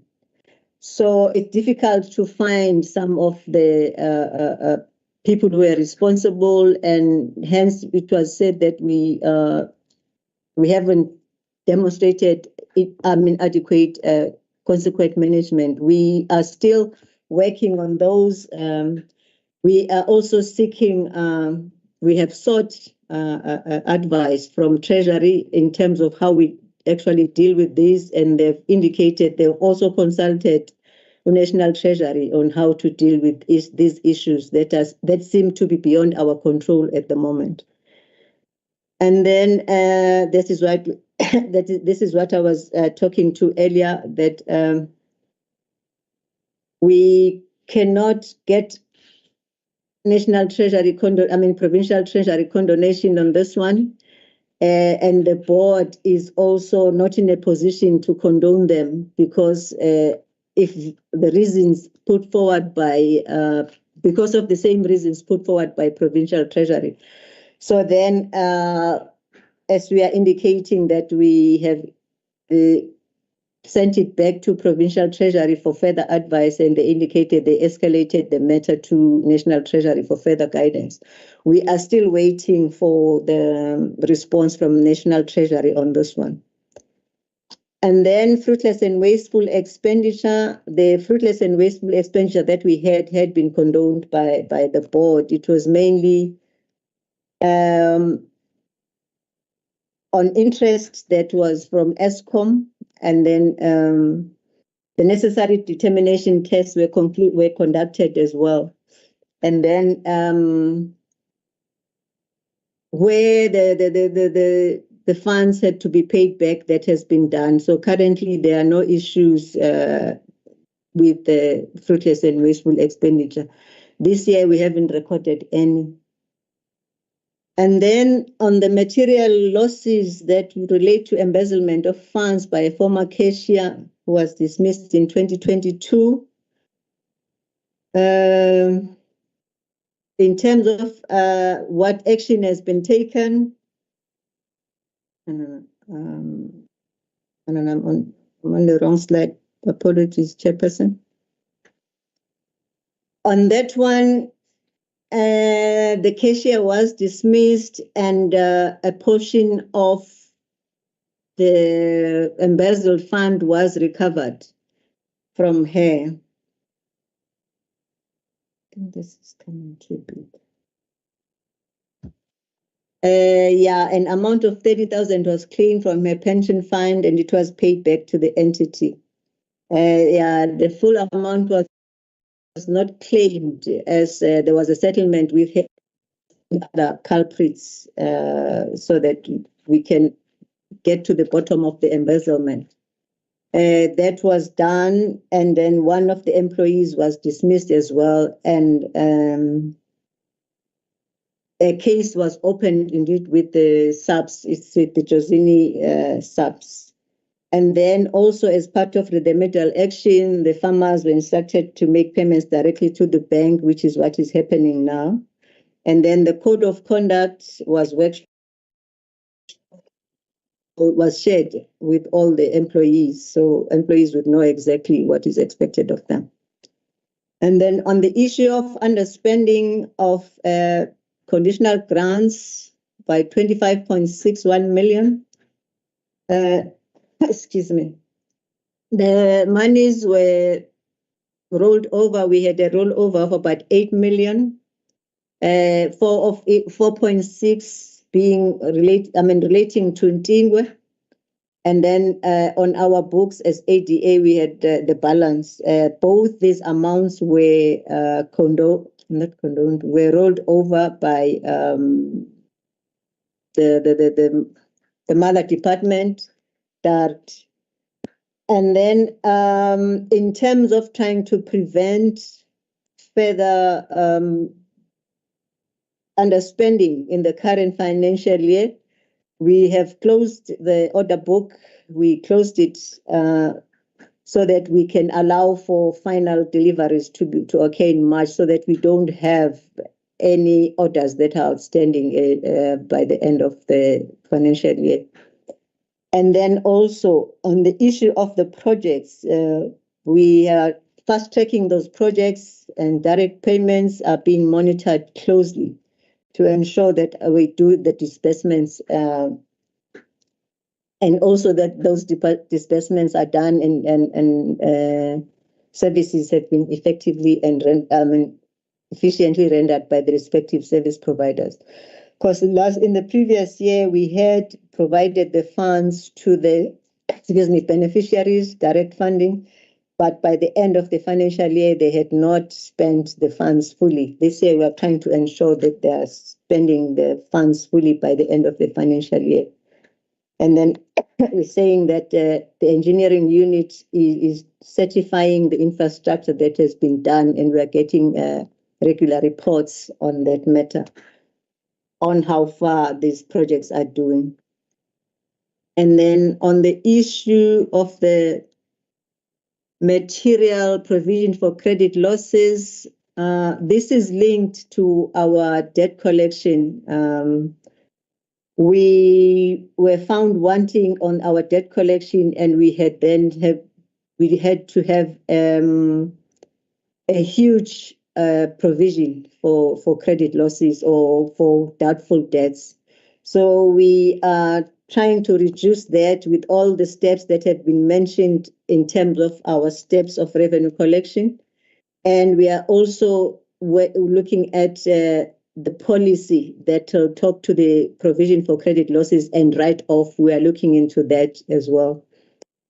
So the credit losses situation will improve in the sense that when the debtors start paying due to the pressure that we are putting on them, it will come down. And also, we will be writing off the debt that is irrecoverable. So that will reduce the provision for credit losses. In terms of disciplinary actions that were supposed to be taken, it's a business risk that is being taken, that comes with the business that we are in. So we cannot hold one official accountable for that. But then we are, as we are saying, looking into improving this whole situation. And also, if we find that there's proof of negligence or collusion, then we would then subject it to investigation, and then there would be disciplinary steps taken if those actions were picked up. And then on the next one, we are putting up the same responses as with the debt collection, as these two are related. We're saying the debt collection strategy has been developed, and we are making regular follow-ups now on the debt collection. And then on the investigations, this one also links to the fraud by the cashier. The investigation was done, and then there were recommendations that were provided by the investigator, and then those were followed.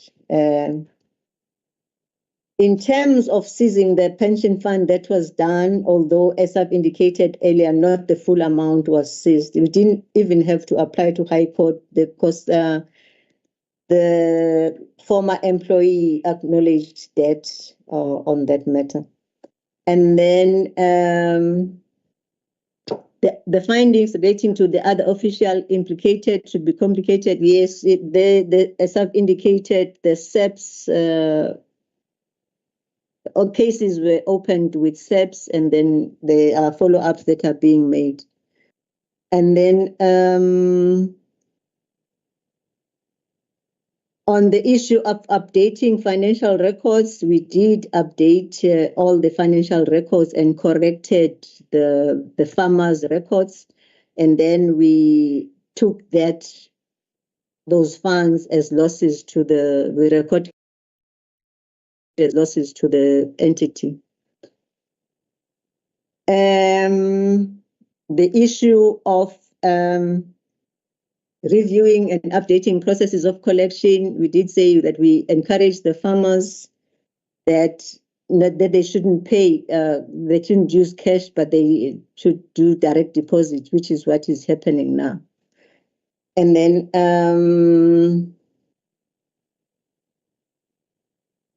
on the issue of taking steps to implement the recommendations, the steps have been taken. One of them again being not taking cash, and then disciplinary action taken against offenders, and then the code of conduct having been developed and shared with all officials. That's the end of our presentation, Chairperson. Thank you.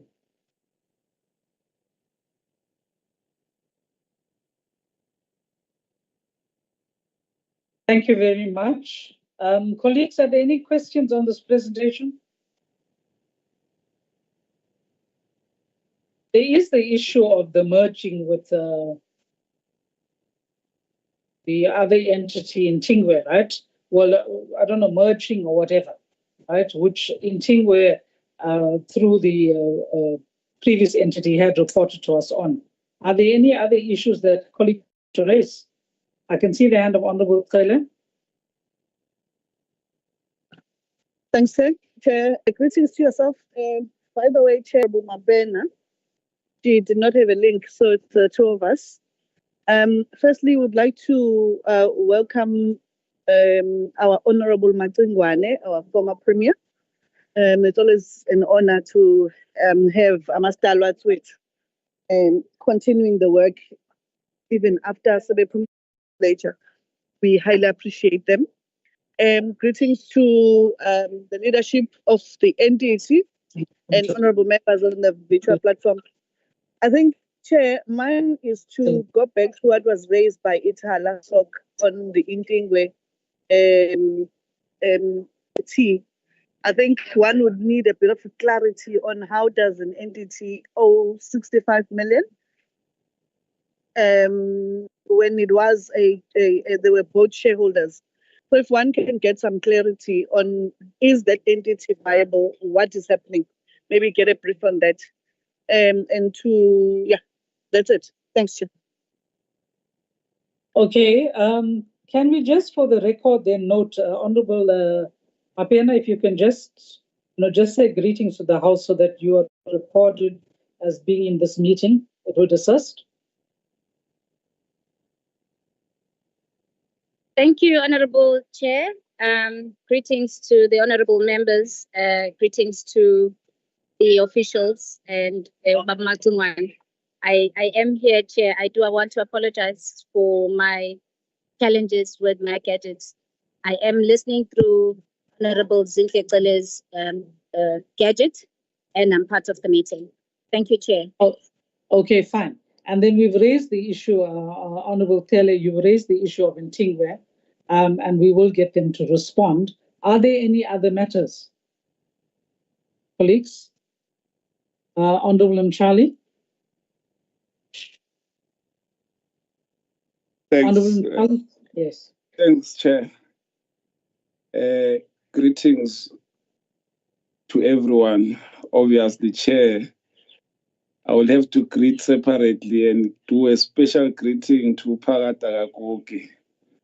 I think we the young ones, we forever enjoy when we share a platform with him, for we remain inspired of his selflessness until this day, my one. No, for me, Chair, is the issue of the recruitment that they could not find a suitable candidate.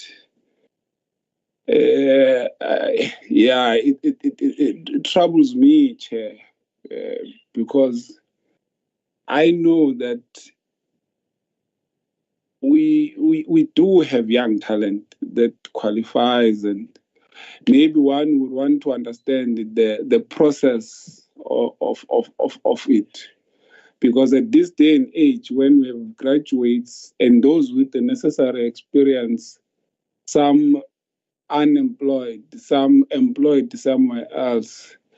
So it's worrisome, Chair, that at this day and age we could have a difficulty of recruiting because we could not find a suitable candidate. Obviously, it could be twofold. Maybe indeed only those that applied were out of all of them did not meet the necessary requirements, or equally we could have not maybe broaden the scope where we are marketing in terms of those who are interested, which maybe gave us a short number of people who ended up applying. But whatever the case might be, I'll really plead, because it's not good for any institution to be having acting people, especially if they act for a longer time, because an acting person tend to have limitations. Some fear to act because they know that they are not permanently or they are not appointed in that position. So there's its own weaknesses of having people. And I think as the government of the day, we've been saying, Chair, that for us, we prefer position to be filled other than to be having people who are acting. Now, when they're saying that the process is anticipated, the anticipation, it's not giving me comfort, because it means after they discovered that they couldn't find a suitable candidate, a process has not started. They are still anticipating that it might start within the first quarter, which we are not sure, because it means it could be longer than that. I thought I wanted to raise that, Chair. Thanks. Thanks, Honorable Charlie. I think the issue of vacancies and filling of vacancies is an important one. Honorable Zulu.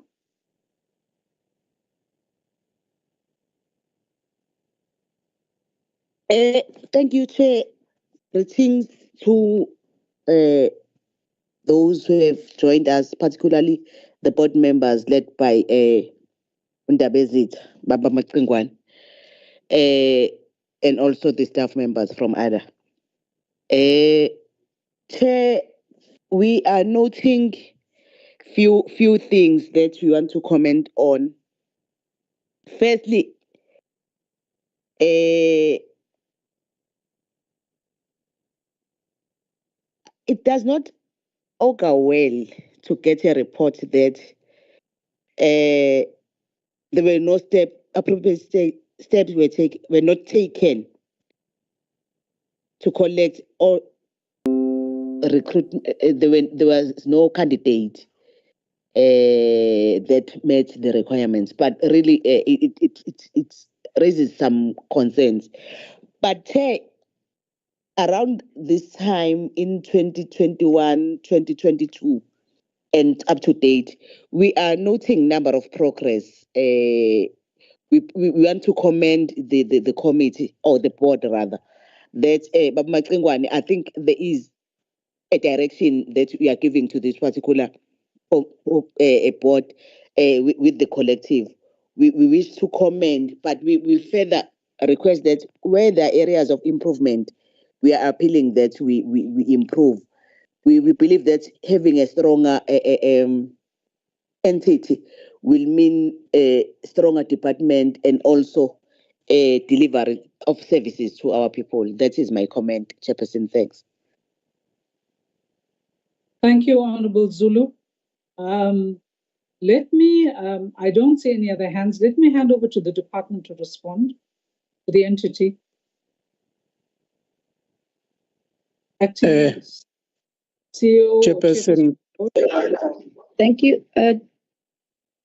No, I think I should first start acting. I'm Chairperson. So to deal with the issue of the recruitment of the CEO, because the acting CEO cannot address that. I think we should take responsibility as the board. Maybe even the articulation of the response is inadequate in the sense that what the response does, it just puts the last process that was engaged with, whether there was no suitable candidate found. But let me indicate, board members, what transpired after that process. What transpired after that process was that an attempt to have a recruitment process was undertaken.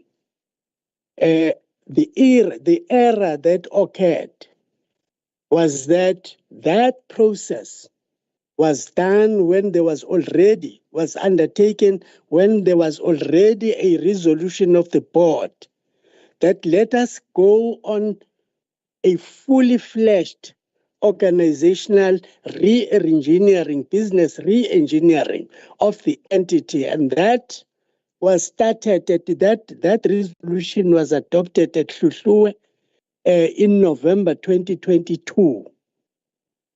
Now, when therefore this other process had already been started, we then asked ourselves again and said, but how are we going to start a process of recruiting and CEO based on a job profile and everything that has to do with the job of the CEO, which has never been evaluated even in olden days? There is no history of an organizational structure that was built through a properly evaluated organization.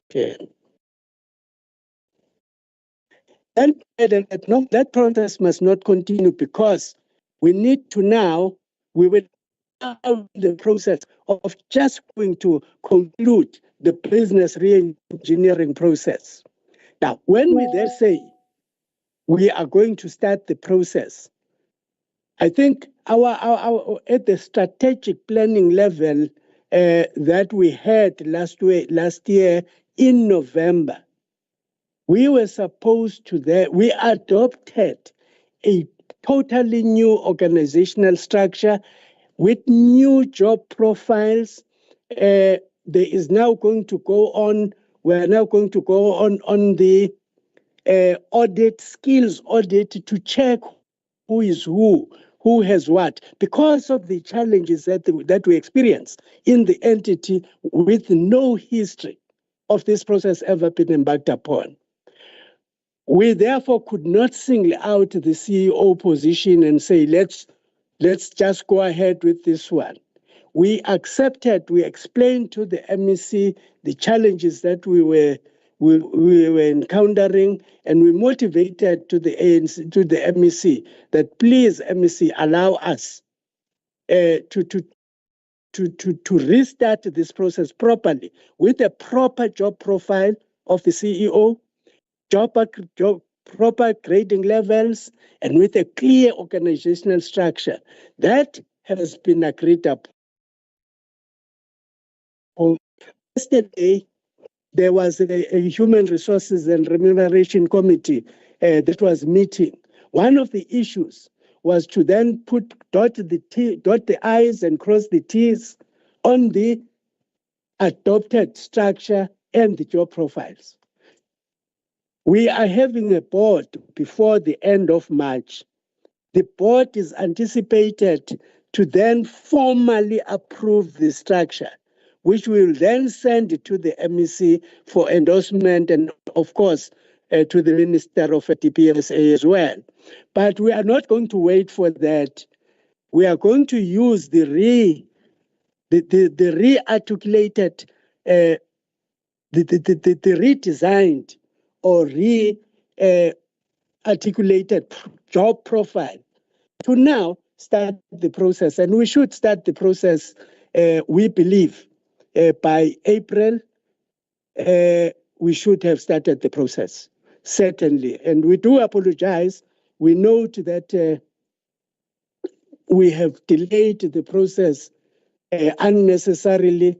And I must say, Chairperson and members, we are also unhappy that we had to take that decision, totally unhappy. And we are unhappy because it also reflects on our own integrity. If we fail to get this thing going, we are going to, it's going to reflect on us. But at the same time, we also think if we do it for posterity purposes, let's do it properly. And that was the underlying thing. And I'm sorry, honorable members, but I also, Chair, omitted to greet all of the members of SCOPA, those who did not speak, but particularly those who spoke as well. And I hope you will forgive me. One of them is my daughter. She knows herself. The other one is her friend, Miss Tele, but also Miss Mapena. But I also want to say to Makalela Kasenjeng Ngonyama, it's always a pleasure as well to interact with leaders of the young people like yourselves. Ndabezeta Makeba, Siyabonga Makeba, thank you very much for the matters you have raised, and I'm sure, even though the CEO will talk to the other ones of revenue collection, but the board has addressed that, and I've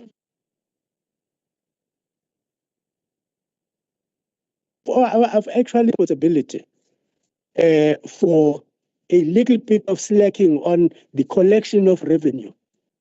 And the board takes responsibility in the sense that we were also on board. We were the ones who also said, yes, collect revenue, but where is the proper policy? Where are the allocated people? And in the meantime, don't cut water. Because that was the option that the management was saying, let's go with.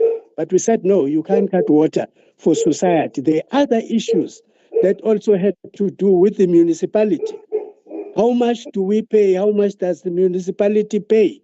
Because the municipality was also abstracting water from the system, but they were not paying.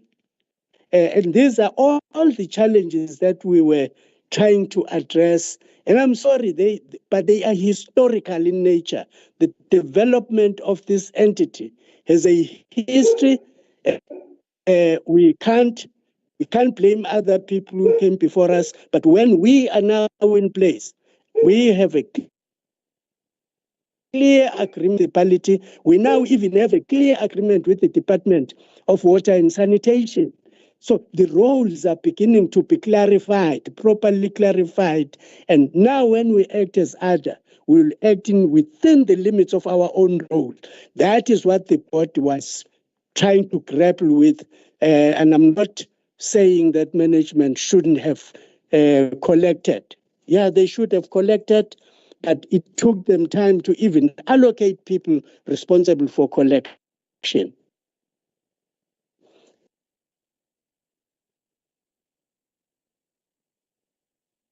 Thank you very much, Chairperson. Thanks, Honorable Mtono. CEO, acting. Thank you very much, Chairperson, and thanks to Magdalene. I think Chairperson of the board has covered most of the questions. Maybe for me is to respond on the issue of Intingwe, particular on the issue of it being a sustainable project. Yes, at a project level, Intingwe project, it is sustainable with those challenges that we currently are addressing. Among those challenges are financial support.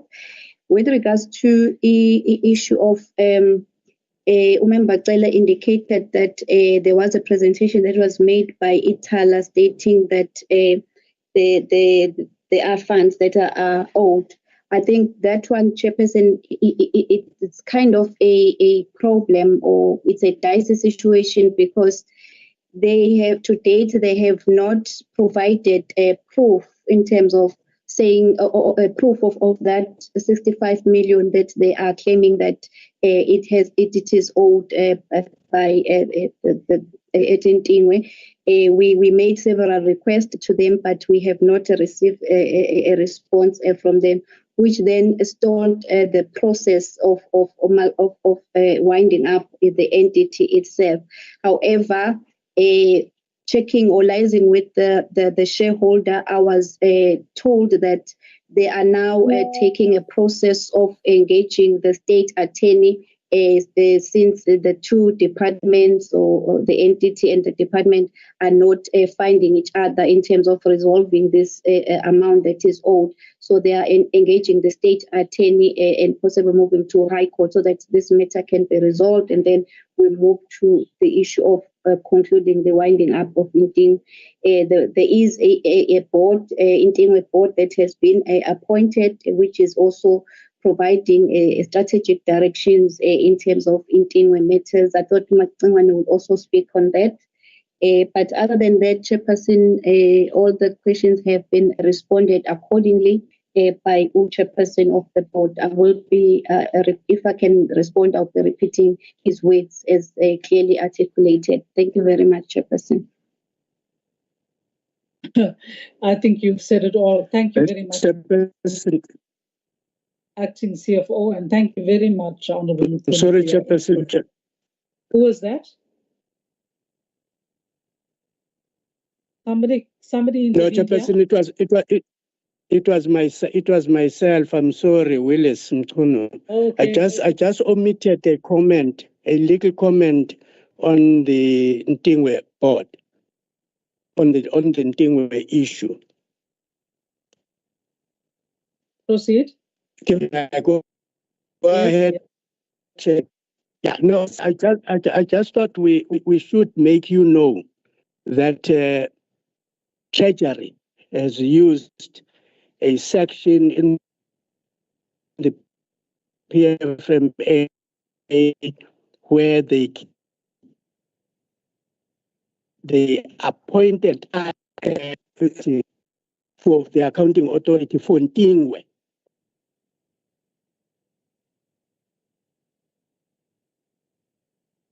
Okay.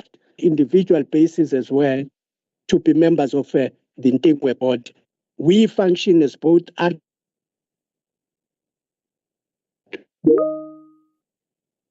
also function as the Ntingwe board of conclude financial statements that have been outstanding from 2015, and that process is now at the edge, and we think that was a better arrangement in the process. I just thought I omitted that. The other one, CEO has covered it. Thank you, Chair. Thank you very much, Honourable Mtuno. Okay, colleagues, I think the issue of Ntingwe and Ada will be with us for a while these issues, are being ironed out. So I'm sure we'll do it as we go as SCOPA. But in respect of the other matters, are we comfortable, colleagues, with the presentation and the inputs? Yes, sorry, Chair, it's me, Honourable Cele. I think, though, on the issue of Ntingwe, I think they can do better, Chair, even if they try and get, because, I mean, we've had this Ntingwe thing for as long as I can remember. Since I arrived at the legislature, we've always had Ntingwe with us. We do hope that the chair of the board and CFO and CEO can be able to come up with a better plan on making this entity a bit viable. I know that we hardly don't agree with finding people to assist institutions, but this one, we honestly think that they now need assistance in making sure that this institution is viable, because for them to owe 65 million to another institution is really unacceptable. And it's a bit worrying as well when the acting CEO says that there were no financials that were presented by Ithala to them. There's clearly an issue there that needs a bit of a follow-up. Thanks, Chair. I think you are correct, Honourable Taylor, and I think we'll note it and craft the resolutions accordingly. I think also there should be a bit of intervention from the 8-tier portfolio committee to push this one, because it is going on for quite a while. I agree with you, but I think what we'll do is we'll add this to them as well, because they would be seen, the entity is more free, and we'll make it a joint thing. Okay. Is there anything else, colleagues? Remember also the issue with TNT, there are jobs, etc., that are involved. So it's not a light matter. Anything else, colleagues? Whatever intervention that they must make, as you are clearly stating, does not affect the jobs that are there. We are only merely saying that they must find credible entities that can be able to assist them to make that entity sustainable. That's the point that one is trying to make here. Thank you. Yes, correct. Okay, no, fine, it's noted. I think that has always been the consideration. Okay. All right, colleagues, with that, can we then conclude this hearing? No dissenters. So, Martin Gwange and your team, thank you very, very much, both the board and the officials, for being here. I think we still have matters to follow up, which we will do. But thank you for your presentation, and we can now release you. Thank you very much. Thank you very much, Chair and members. Thank you, Chair and members. Thank you, Chair and members. Right. Colleagues, that is also our last entity. Our next hearing is on Tuesday. Please avail yourselves. Cabo, I know the documents have been circulated, but if you could just do it again and recirculate the link so that all members have it. Thank you very, very much, colleagues, for availing yourselves. The hearing is now, and the meeting is now closed. Thank you. Thank you so much, Chair. Thank you, Cabo. Thank you. Bye. Thank you, Chair. Thank you, Chair. Bye. Thank you, members. A wonderful weekend. Bye. Bye, everyone. Enjoy your weekend. Bye, Chair.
you.